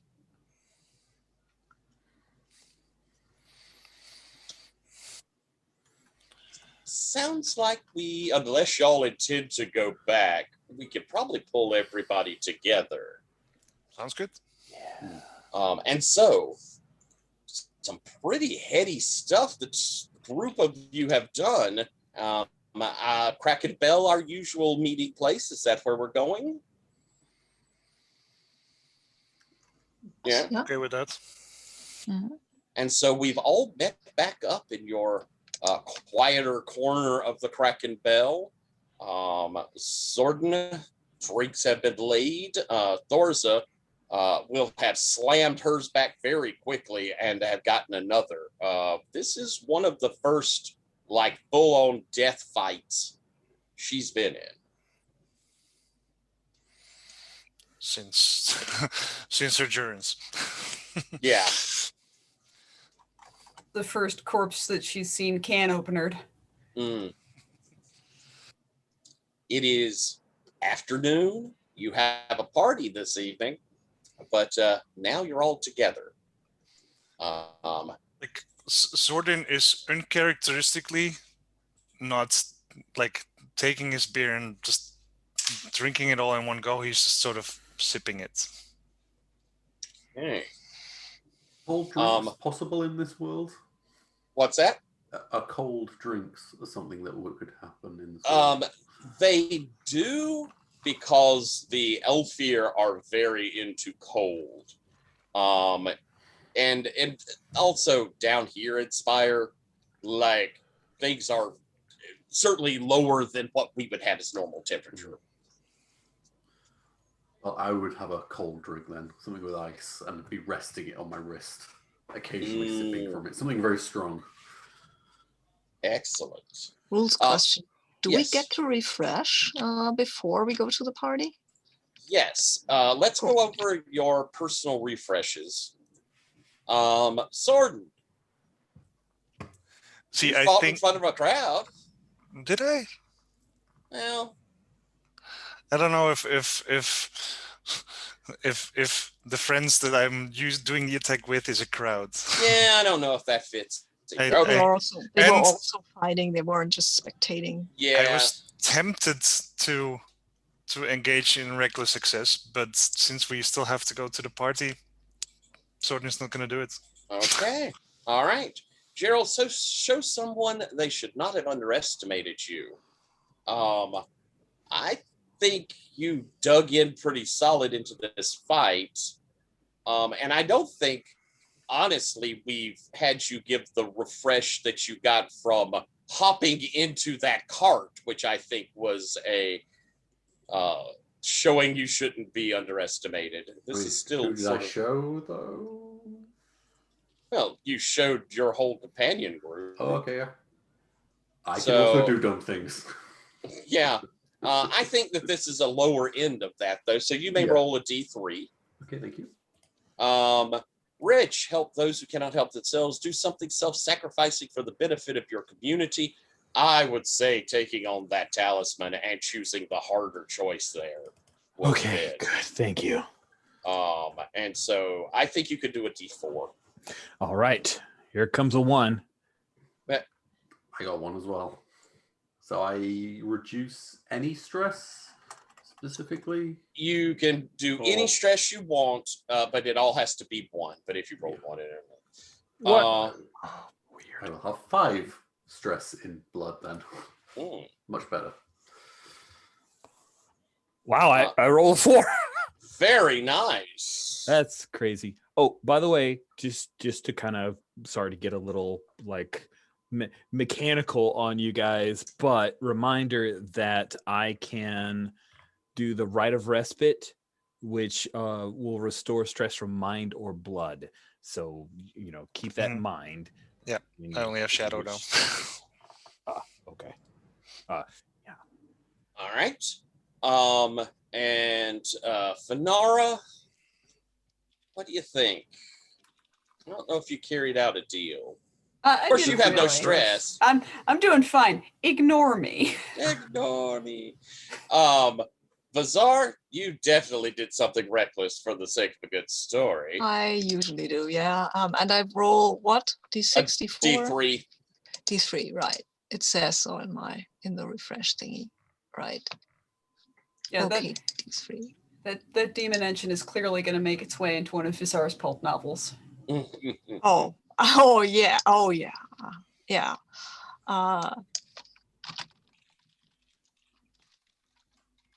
Okay, let's see how that works. Oh, it's 3, that means 2. That's fine because I'm only have 2 shadow stress and they're gone. My shadow stress. Excellent. Now I want to do something real quick, but I do want to keep us moving. I hate to break us too far out of it, but I would like for us to do the rumor for Bazaar, and how we do that is the GM and the other players should work out 3 statements that are whispered about Bazaar in the bars, the taverns. I think in the case of Bazaar, it could be, the press, there are a lot of spaces open for that. So, any ideas?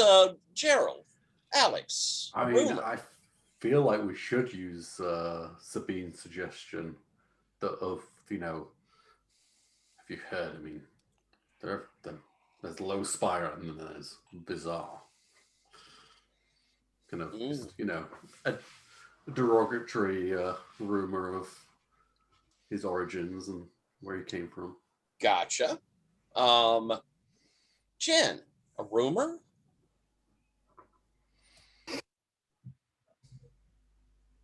And remember, I think that one that there is probably untrue. I think we know a little bit of Bazaar's history. Is that true or untrue? That is totally true. He is totally. Okay. His family was from Derelictus. All right, so there we have one that's true. So what untrue rumors are starting to swirl, Jen? I mean, you see all of this this trouble and strange violence that's happening in the theater world, and Vizar is there. Don't you think there's some connection? Ooh. I like that. Everybody good on that one? All right. Rich, Jan, want to work together? What's a good rumor? Mine's bonkers. So if you've got a good foot, please go. I don't know. Let's hear bonkers. Okay, Yeah. so this is incorrect rumor, right?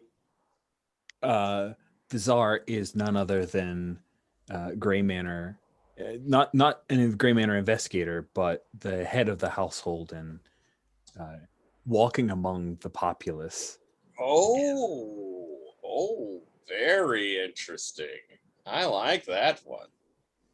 Sound good, everybody?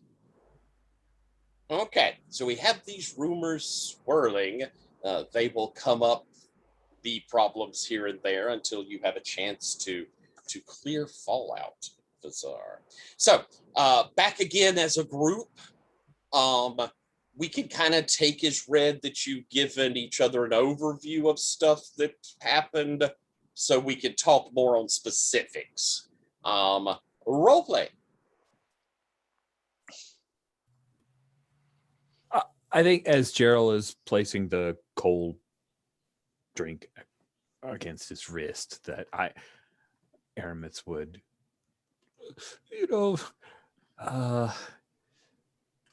may I take a look? And he pulls out this ornate metal box with vials, tinctures, unguents, and salves, and will offer to try to use this healer's kit on your wrist. Wait, did you get injured, Gerald? I thought you were the cautious one. It's nothing, and I do kind of move my arm towards Aramis, and then like. Yeah, also- that doesn't look like nothing to me, my friend. That looks like Bruce. you held it incorrectly.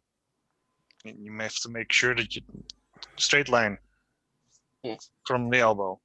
So, Aramis, you're doing basic medicine right now, aren't you? Yeah, just like I think Aramis pauses and says, "Vizar, if you could aid me here, just Sure. hold his hand." Yeah. And then I would sure. try to like wrap the wrist and that kind of thing. And I'll say, Okay. I mean, I'm not opposed to holding his hand. All right, this will be a fix plus. I'm guessing you do this sort of off of a religion standpoint, yeah, right? that feels Okay. right. Here we go. So got 4 dice with the help of the Tsar. Yeah, I can also help you because I have academia, and I imagine that might actually be helpful in this situation. Mhm. I'm giving Bizarre a kind of a slightly stretched smile, that kind of through the pain. Yeah. Got 3 8s. Very Nice. good. You may roll a D3, Gerald, and take it from blood. I got a 1 again. Oh, Wow. Now, question: does that use up my healer's kit? I'm not really clear on that. no, I think I Okay. would have hit that as something that if you'd failed. Okay, cool. I'm kind of like, I feel a lot better. Thank you, Aramis. But I think you can. I'm not trying to lie as well as I would if I was like my life depended on it. So you could probably tell that it didn't do much. Yeah, Thank I'd you. like to lead you in a rite of respite after you're done. Give her like a little nod and. All right, so y'all have heard each other's stories. I don't know. Has anybody any idea what I freed there, or what we should we do something about it, or just to rely on the Elfir to get it back under control? Because I don't know if that was okay. That was not the most clever choice to just go and press all the buttons that I could, but No. on the other hand, just leaving it there without trying to sabotage it also seems not so very clever. So, and I guess the Elfir can take care of their device and their demon, right? I don't It know. causes them a problem. Hmm? And if it causes them a problem, Yeah. I'm not going to shed a tear. Aramet, you're pretty positive that that was a demon being allowed to do some shit, is what happened there. Yeah, I mean, from what I've known about these rejuvenation processes, it's probably Joshua probably wants the demon to scare her cells and to stop aging, or her body and to stop aging. And you're muted, my friend. Wow. Joshua is truly mad. Using a demon to stop aging, yeah, I'd say that's pretty much a given. And working with someone like the Swan, who creates art pieces out of murdered people, and so also not exactly a sign of a sound mind.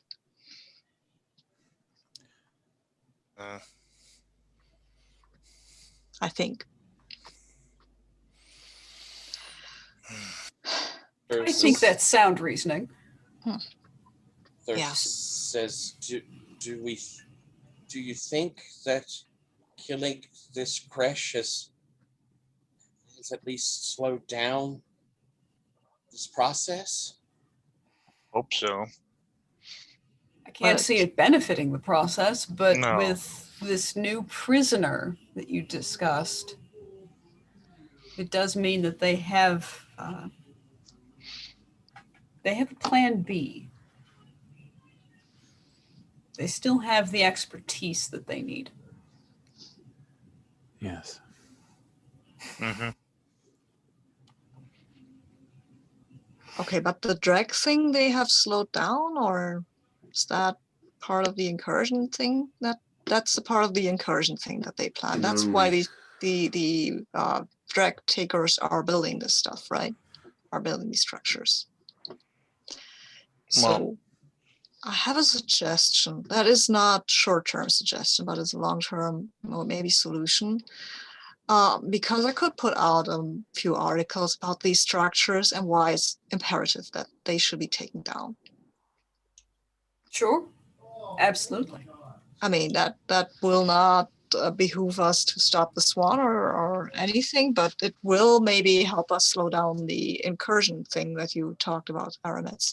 And maybe I can quote you on the whole thing, why this is not, these structures are a blight in the eye, sorry about the word, but the blight in the eye of Lumiere. Indeed. Sonora, having all of this information may clarify a little something for you as well. Them talking about the sound of, or the smell of the sulfur in that warehouse and the direct. More than likely, y'all are all aware that creating eidolons has a byproduct of creating sulfur. Sulfur is used when diluted down, basically coke to crack, to make Drek.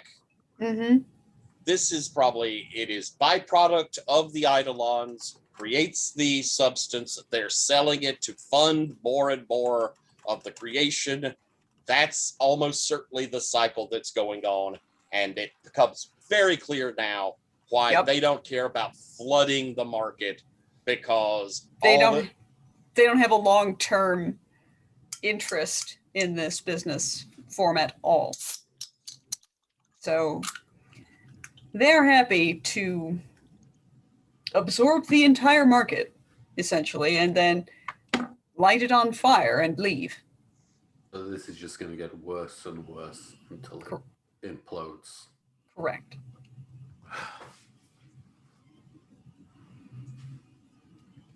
So, what do we do? Well, we have a party to get to tonight. We go to a party. That's what we do. I think that we should spread some of the news that we've discovered discreetly and amass a certain body of allies, perhaps, return to the warehouse. They'll be on their alert since Kresh has been killed. You know that an Alfir heart is supposed to be procured tonight, and you also have a pretty good idea of where the swan is going to be. Yeah, that We've that got would be to. my suggestion, that we go concentrate on catching the swan person. Mm-hmm. Yeah. We have to prevent Nelfir from being murdered. Mhm. Hmm. There are worse things. Yeah, I mean, I don't like the Alfir, but murderers, I don't know. And having their hearts carved out by a Yeah, by a demonistic, crazy. Yeah. Mhm. Mm-hmm. That's not Yeah. good. Yeah. Needs must. Very well. How? Let's see. We'll have you, Sorden, and your paladin friend. Well, friend. Okay. Frenemy.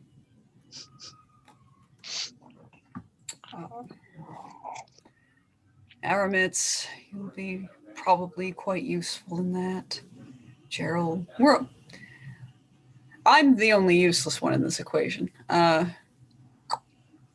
have to counter that, Fanara. In no way, in no situation have you ever been useless. No. Yeah. No, It's you true. honor me. No, you have the contacts to know people. When we go to the party, I'm pretty sure you'll find someone to talk to and get us into it or out of situations. Yes. Does anyone need new clothes, by the way? Oh, I Got mean, some- I could Got some blood on do- my armor, but I could do with some. I mean, I have some fancy clothes, but they won't stand up to second inspection. They're all pretty much pretty well used. Gerald, you may even cast a glance down to your now ripped clothes. Yeah. Well, Well, I, for maybe- one, wouldn't mind a High Lord's costume. And I think I've got the cash from I can get one of those. Crash, and I just Oh. put it on the table and slide it towards you. And I have a suggestion. Actually, is it Goldaset? Golasset. All set. Goldaset? Servant's costume? It could be useful to have you on hand. Let's see, invitations you currently have. You have 2 that you got from Hyacinth. You have 2 that were gained from Lorelei and Sebastian. You have you, Sorden, who at the very least you could bring your squire with you if you wished.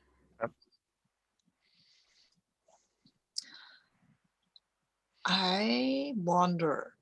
I mean, I will go as myself as Bizarre, but you probably know this, at least Gerald. You should have figured it out that I have a secondary identity to move in high society circles. I mean, it's not precisely a secondary identity, but what? people don't know that I and Portents of the Moss Stance are the same person precisely. I'm Right? afraid I don't know who that is. That you don't read the high society rumors. I don't. Obviously you don't. But if you would, then you would know. Well, you would know that is me. I've already told this to some of you, I think, but you might have been preoccupied while I was telling that, because yeah. Well, anyways. I give his drink a little cheers. Tink.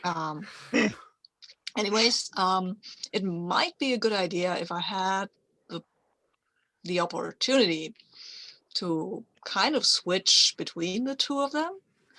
But I would look to you, Gerald, to coach me on this, because clothing, I mean, I know how to change my clothes, obviously, but only one leg at a time. I might need a little of your help with that, and that is. I'm sure I can apply my touch to.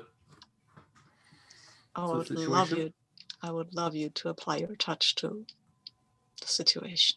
Oh, indeed. Well, on that note, so Fenara, you're going to go and procure some outfits. Aramis, I believe you were wanting to do a respite. Yes. Since Somebody needs it. Yeah, since Fenara is unstressed, you can go and handle those things, while those who need can be there for Aramit's ritual. Uncharacteristically, I will come with you. A little religion, it won't go astray Yeah, this time around. this demon thingy that kind of didn't exactly spook me, but I know now that I have need of learning some of the words at least. All right, Rich, go ahead and do your ritual. Excellent. So the rite of respite, create a place of stillness and healing once per session. Lead your allies in a recuperation session while you hold Vigil. I think since we're at the Kraken Bell and it's just such a short walk, I will suggest we head to the chapel. Of course, because it gives me a chance to check on the progress of Yvette's artwork, and because it's much more comfortable for me. And I think that like this ritual, we're going to have it take place instead of back in the rectory, for lack of a better term. We'll have it in the main worship area. Want the light of the moon to come down, for Limier's light to shine upon us. We've done a very wonderful thing for our people. And as you arrive, now we are talking afternoon. I think it's early enough afternoon that your artist friend has not come in. She tends to work at night. But you can see that the artwork is coming along, and so as you begin the ritual, it is clearly pleasing to Lumiere, because the light sort of dances and picks up that sparkling silver of her presence, and it is in swirling light that she works in. Light is the art form she uses. And so it's got a little of that effect of, you look at something, your mind makes you see patterns, see faces, but you would swear that you could see the smile of Lumiere's face for a moment. Nice. It fills me with joy for the beauty that Yvette has brought to our little chapel. And yes, while Limier's light will not actually shine upon us, I think that this is a fitting place for us to take a respite. All right, and people are healed how much? 3 stress from mind or blood. Beautiful. So people feel free to do that. And we look like we're in pretty much better condition than we were. And Bizarre, you're here, so you get that as well. Oh, that's right. That's your resistance. Sorry, I flipped it. Cool. I think while you're doing the ritual, I would have been like calmly just buffing out those stains from Zordin's armor. Aww. And not in a. I think I'm not doing it in the you're doing it wrong type. I'm just like I'm offering the help. You mean a dress for success? I mean, this is a real application of this. I guess. Yeah, Yes. actually, yeah. I know Vizar was angling for that, but I guess I've taught myself into doing this as well. Okay. Uh-huh. Yeah. That's nice. Then I have mastery on compel and deceive. And I think while I'm doing that, after when if the ritual has come to an end, I would have been like, I would look to Vizar and then look to Aramis and say, so that coffee shop, and raise an eyebrow, and glance out towards that the artwork that's being constructed. Yes, indeed. I have a date to make, I believe. You haven't yet?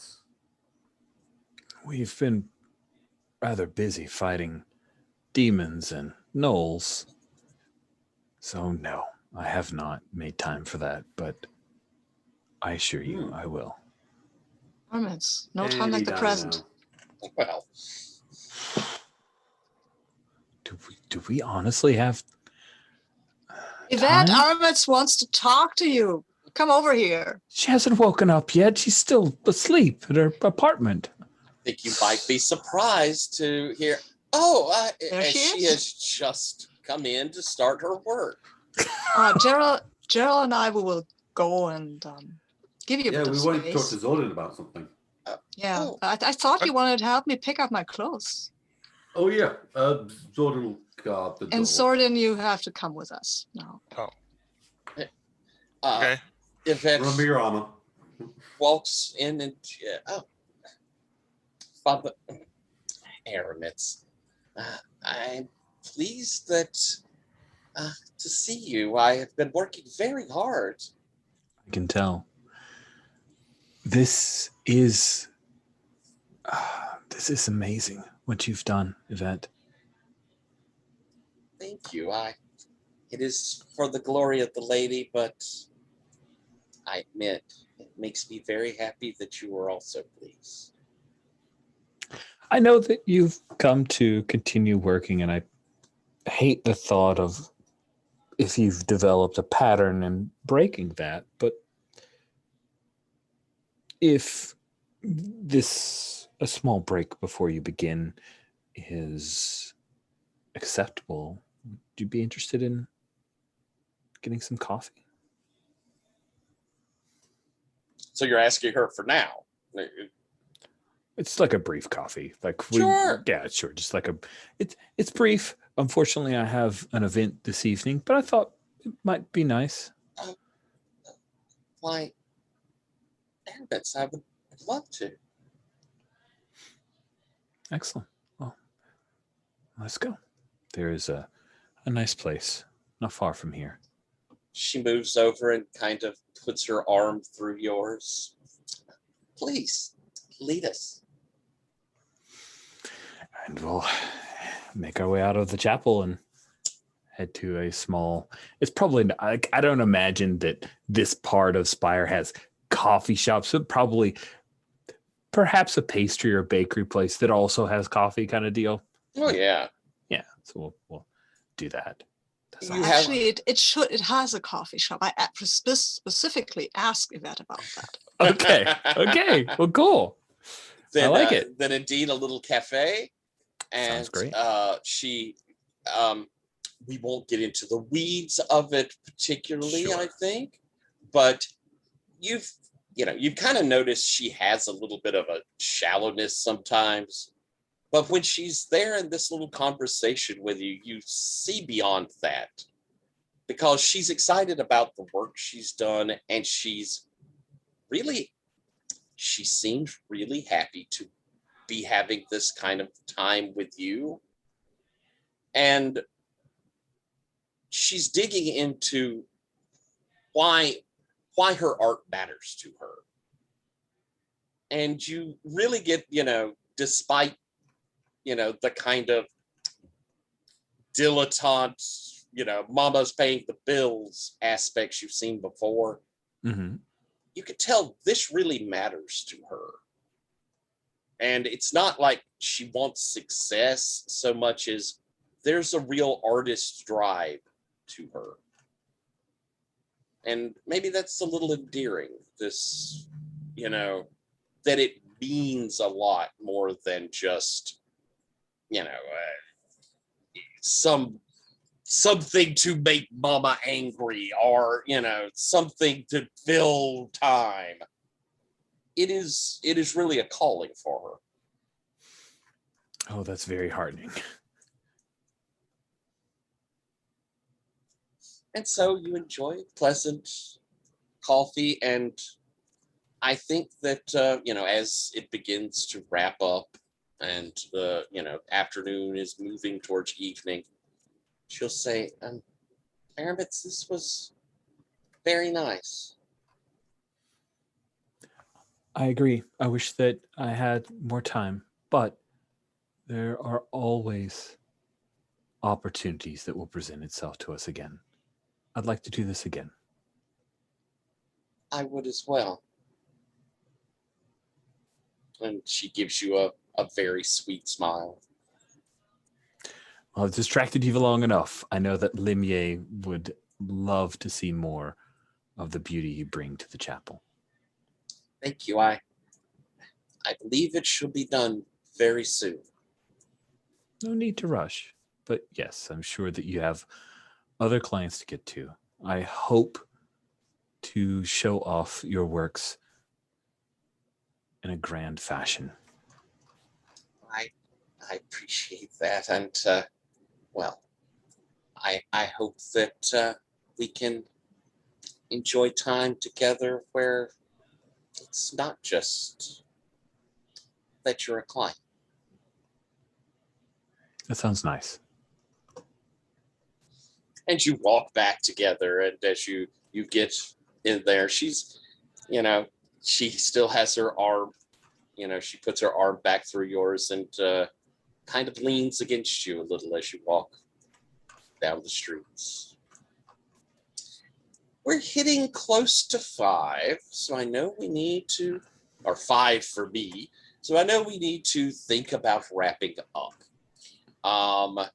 I think that, Fenara, you've collected the outfits that were looked for.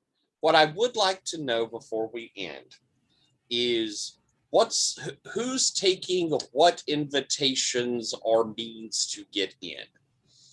Gerald, I know that you could pretty much get in any way you wanted to. You have moves that allow you to just get into a place.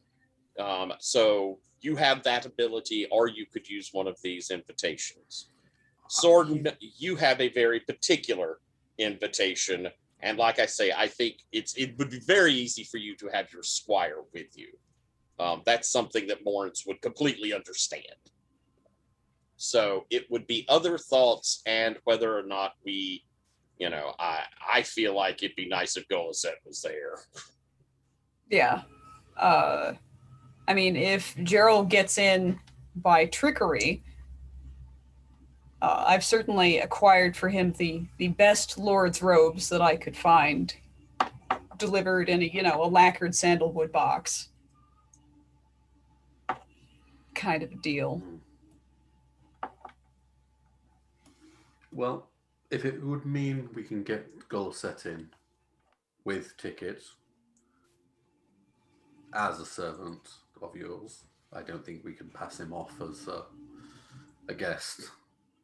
Sorry. He's a little rough. It's understood. I think I can make my way in. And, All right. Thank you for this. I'm taking the package. That's what you requested. So Splendid. Hyacinth's invitations will be Fenara and Golisette. I think so. That makes sense. And then that would give Bazaar's invitation with Aramit's. Yeah, sure. Sounds like we all have needs to get in Yeah. one way or the other. Yeah, I also could probably get in as portents of Mustangs, because they get invited to a lot of parties. It's true. However, the invitation means you don't have to roll and chance it. Yeah, and also I don't have to roll for that, I think. But still. Oh, do you? Oh, okay. But still, this invitation is for Vizar, and Vizar wants to meet this tutor guy. So very true. I have to meet Vizar for that. All right. So I think we have you all making your way.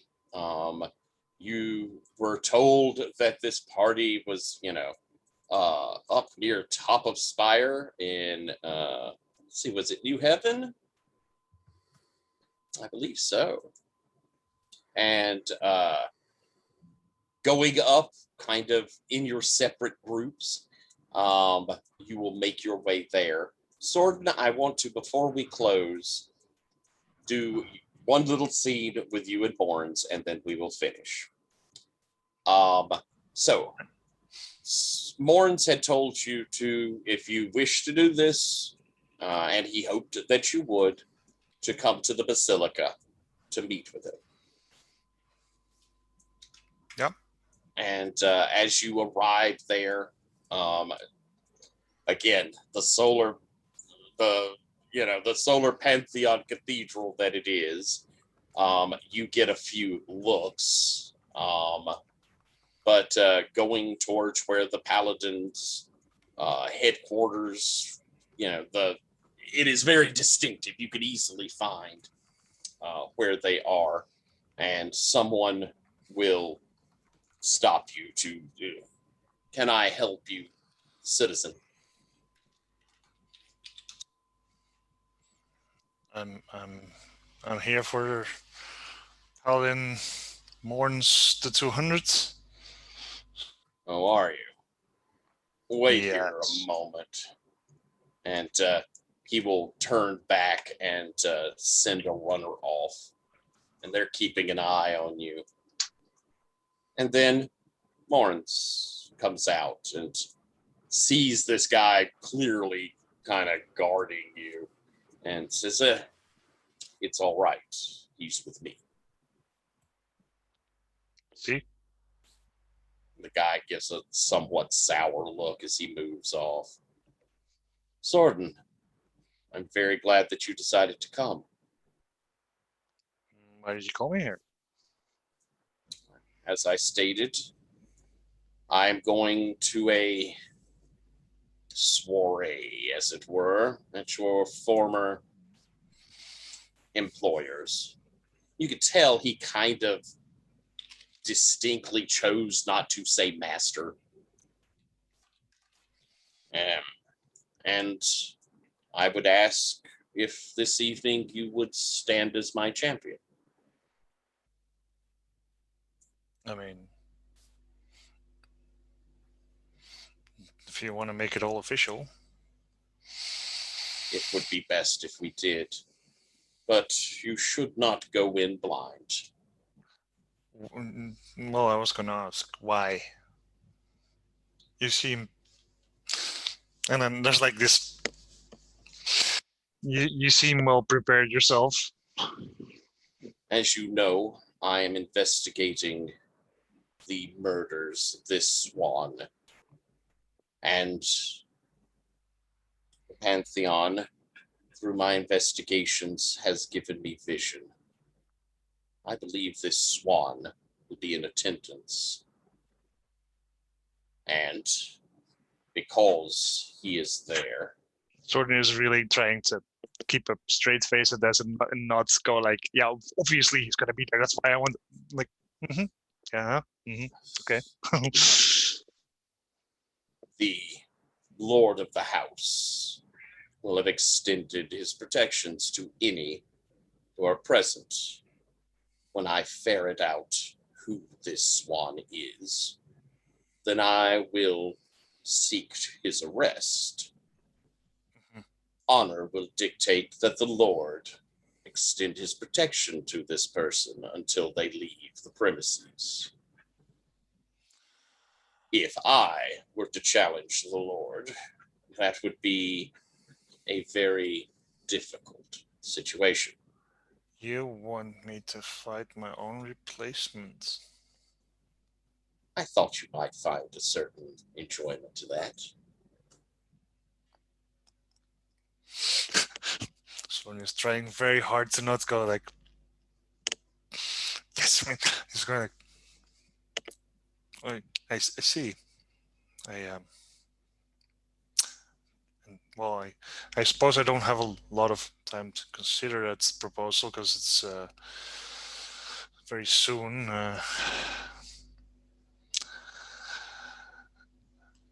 And I will accept.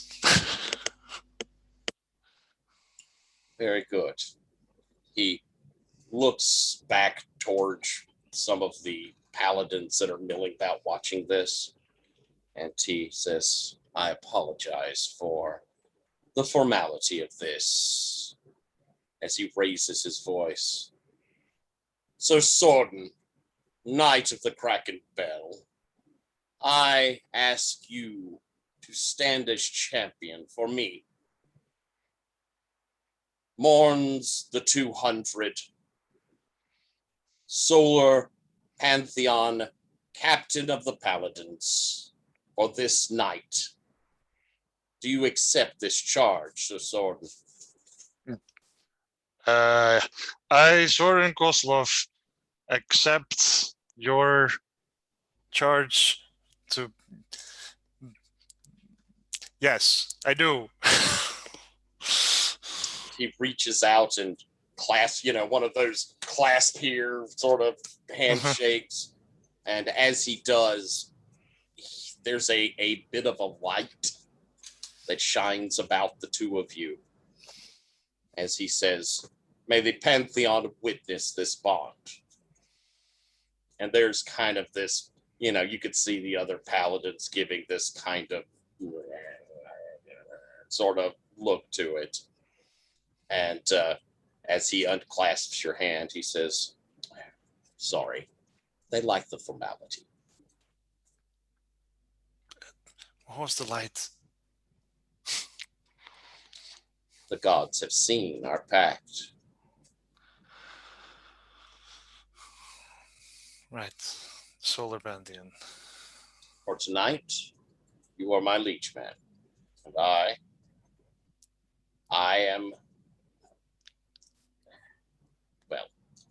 am your lord. I will watch over you as you will watch over me. Yes, my lords. He sort of laughs. You don't have to do that. Thank you. And he gives you this pretty warm smile as I think we end the scene there. All right, thank you. Cool. Well, I hope that was fun. We didn't quite get to the party, but we're all set up for it. And Lord knows we had a lot of excitement that went on.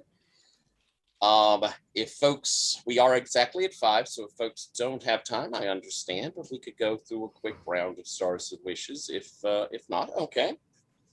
Then let's see. I started in the middle last time. Let's start at the end this time and work our way backwards. Bizarre, Sabine, any stars? Stars, sure. I mean, lots of them. That was a fun session. So stars to all of you. Stars to Fonara for keeping this lady occupied and grabbing the gun. I'm a little sorry that you didn't get to keep it, but yeah. Well. Who says I didn't? Oh.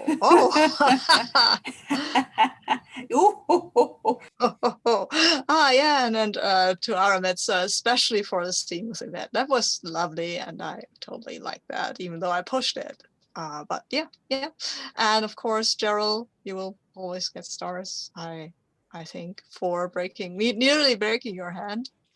And to Sorden for doing what he is good at and hitting people with a sharp, large piece of metal.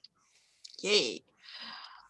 So yeah, these are my and stars to you, Tyler, for running this. This was a lot of fun, and these NPCs were, especially Morans, the 200. He's gorgeous, and I think we should turn him.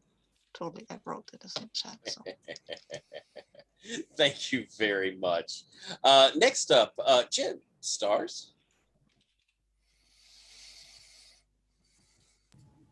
I really enjoyed Aramitz being like, nope, eyes on the prize.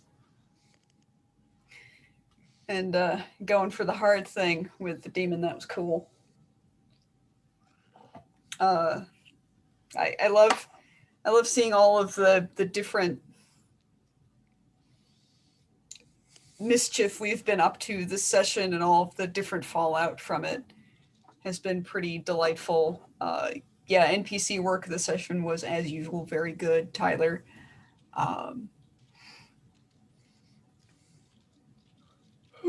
Gerald with his stealth assist was cool. Sorden's like quiet battle cry was cool. Reckon Crash was cool. All of the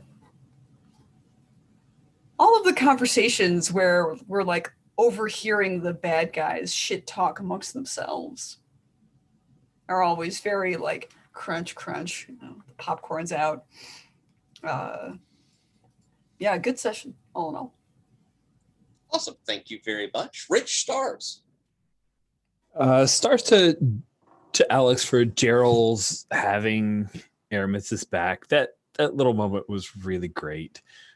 Star to Sabine for Vazar suggesting the coffee shop. What's funny, no lie, is that earlier in the session, I went down in the character keeper and saw the note under Vazar about Yvette is into Aramids and would like him to take her to a quiet coffee place, maybe. And I was like, oh, I should do that thing. And then you brought it up again. And I'm like, oh, this is great. Now I don't have to just randomly think of it. Yay. So I appreciated that. Jan, it's so great to see Zordon just break bad on somebody, and such a great fiendish Knoll to break bad on. Tyler, thanks for like just going the full like, nope, no redeeming qualities to this dude.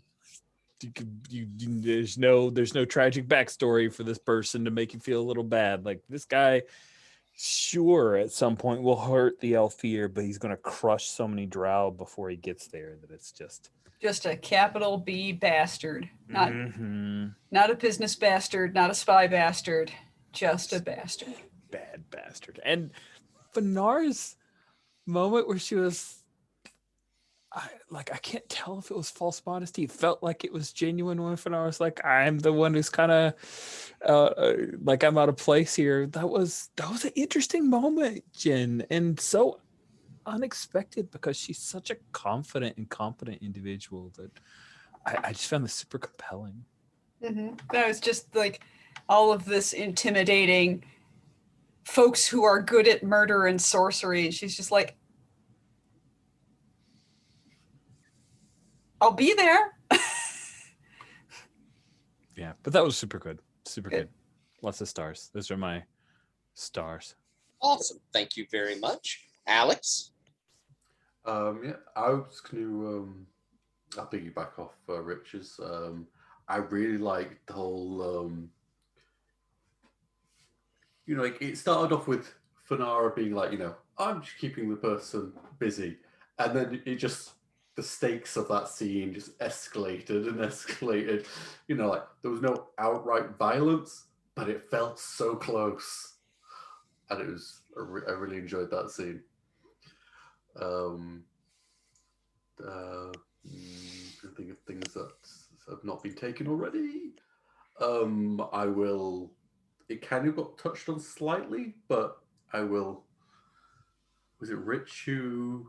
Yeah, it was Rich who was shipping the Paladin and Zordon, and I was like, as the scene went on, I was more and more on board with that ship because it felt like, especially when with my lord and like, okay, yeah. Any more of this, I'm going to start swooning. So, yeah, and I really enjoyed having just like managing a little bit more interaction with Aramids. Yeah, it's nice to have a little bit more of that between Gerald and Aramids because people not always have that. And again, of course, just always fun to have little scenes with little moments with Vizar, and also to see his adventures of poking things he shouldn't. Because, yeah, I mean, you come across dangerous, super dark magics, you gotta poke it. Absolutely. Thank you very much. And Jan? I'm going to go more broad terms because the specific things, yes, exactly that. I really enjoy Fazar's enthusiasm. I really enjoy Fanara's professionalism. I really enjoy Aramids's devotion. and I really enjoy Gerald's like.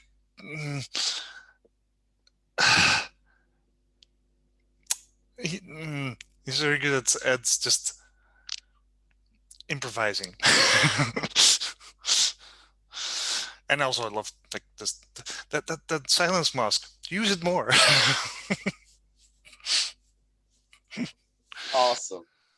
Thank you very, very much. I will say with my stars, I loved seeing Fedara and Bizarre together. I like that dynamic. I think it was fun. I really enjoyed Fenara with Loris and the underlying kind of kindness that was there. You could tell that Fenara, this wasn't someone she wanted to trick exactly or to get into trouble.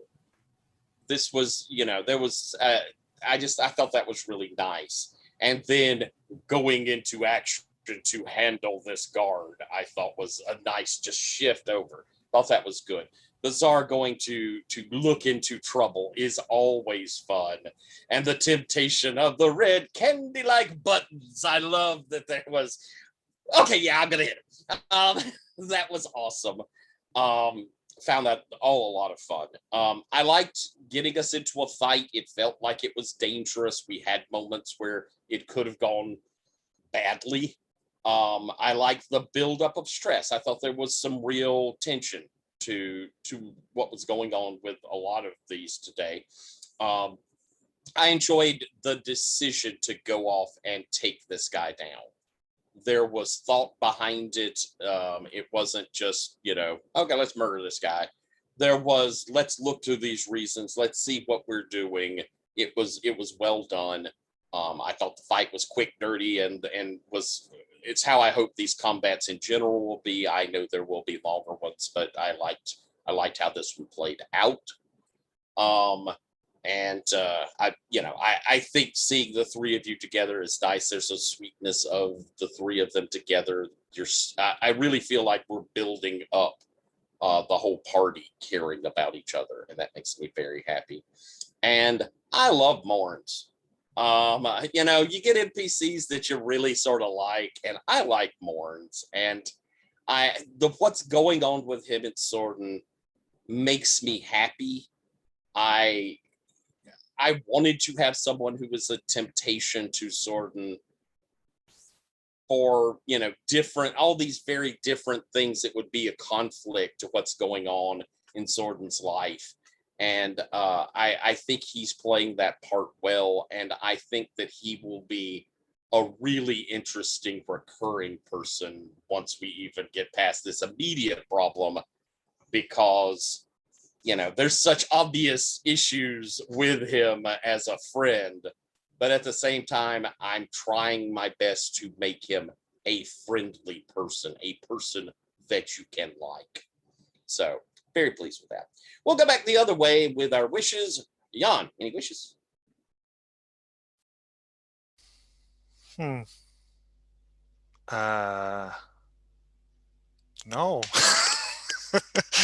Like, no, just no. Like, Okay. I wish to see the party unfold, but that's like not an actual wish. That's just I'm curious to see the next session. Excellent, thank you. And I guess a little sorry. I loved your reaction to what he had as the, I can't challenge this guy myself. I have to choose my replacement. Well, I'll have to think. Yes. Loved it. All right. Alex, wishes. More of this. More of the kind of what we had this session of that escalation of the stresses and fallouts. I really enjoyed it being hitting harder. Cool. Right.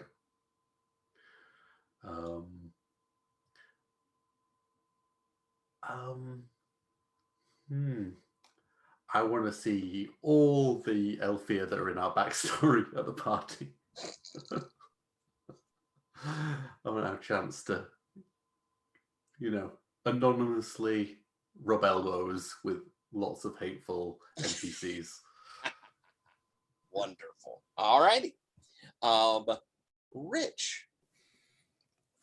Wishes for me. This may sound odd, but I want to see Thurza and Gola set like prominent stuff going on in the next session. Doesn't have to be at the party. It could even be they'd have to do stuff outside of the party.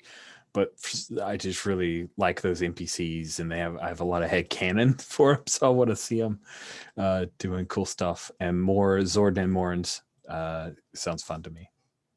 Awesome. Cool. I like those two NPCs as well. I get to use my Michael Dorn voice for Gola set. I always enjoy that. Next up, Jen. Wishes. Yeah, seconding the Thurza Gola set thing. I'd love to see a bit more of them next session. Really, I just want to keep playing this game, y'all, because I want to see the party and run around. And yeah, if our Elfir Durance bosses are there, that's delicious. But I'm pretty sure wherever we go next on this wild ride, it's going to be fun. Awesome. Thank you very, very much. I'm just going to copy, like, I want to see all the Durance bosses. And Sabine, any wishes? I will echo the Durance bosses. I would love to see Redolent Dreams of Firefly Glyphs, or whatever his name was. Just try to order Rizar around. That would be fun. And also wishes for next time. I would like to be in some sort of a fight, maybe, please, just a little bit. I feel like we got a fight coming. But I've got a rules question there, because weirdly enough, there is a quality. I have a rapier, and there is a quality to it that is called penetrating. But in the rule book, there is only a quality called piercing, and I wonder if that's the same. My guess is that is the same. And what does that? Ignore one armor? Yeah, that ignores armor. Oh, So, very nice. Yeah, you can just poke holes into people. Very cool. Cool. Yeah, I think that sounds like the same. Cool.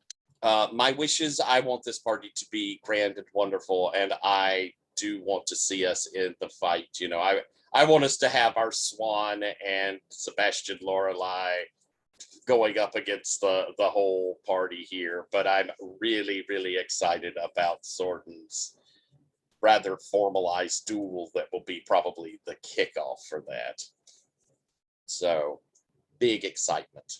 Well, I hope everyone here enjoyed it, and I hope anybody at home enjoyed it. And Rich, I will turn it back over to you. Thank you, Tyler. Thanks, everybody, for watching, and we will kick this back into party mode in a week. Thanks, everybody, for playing, and have a good evening, my European friends.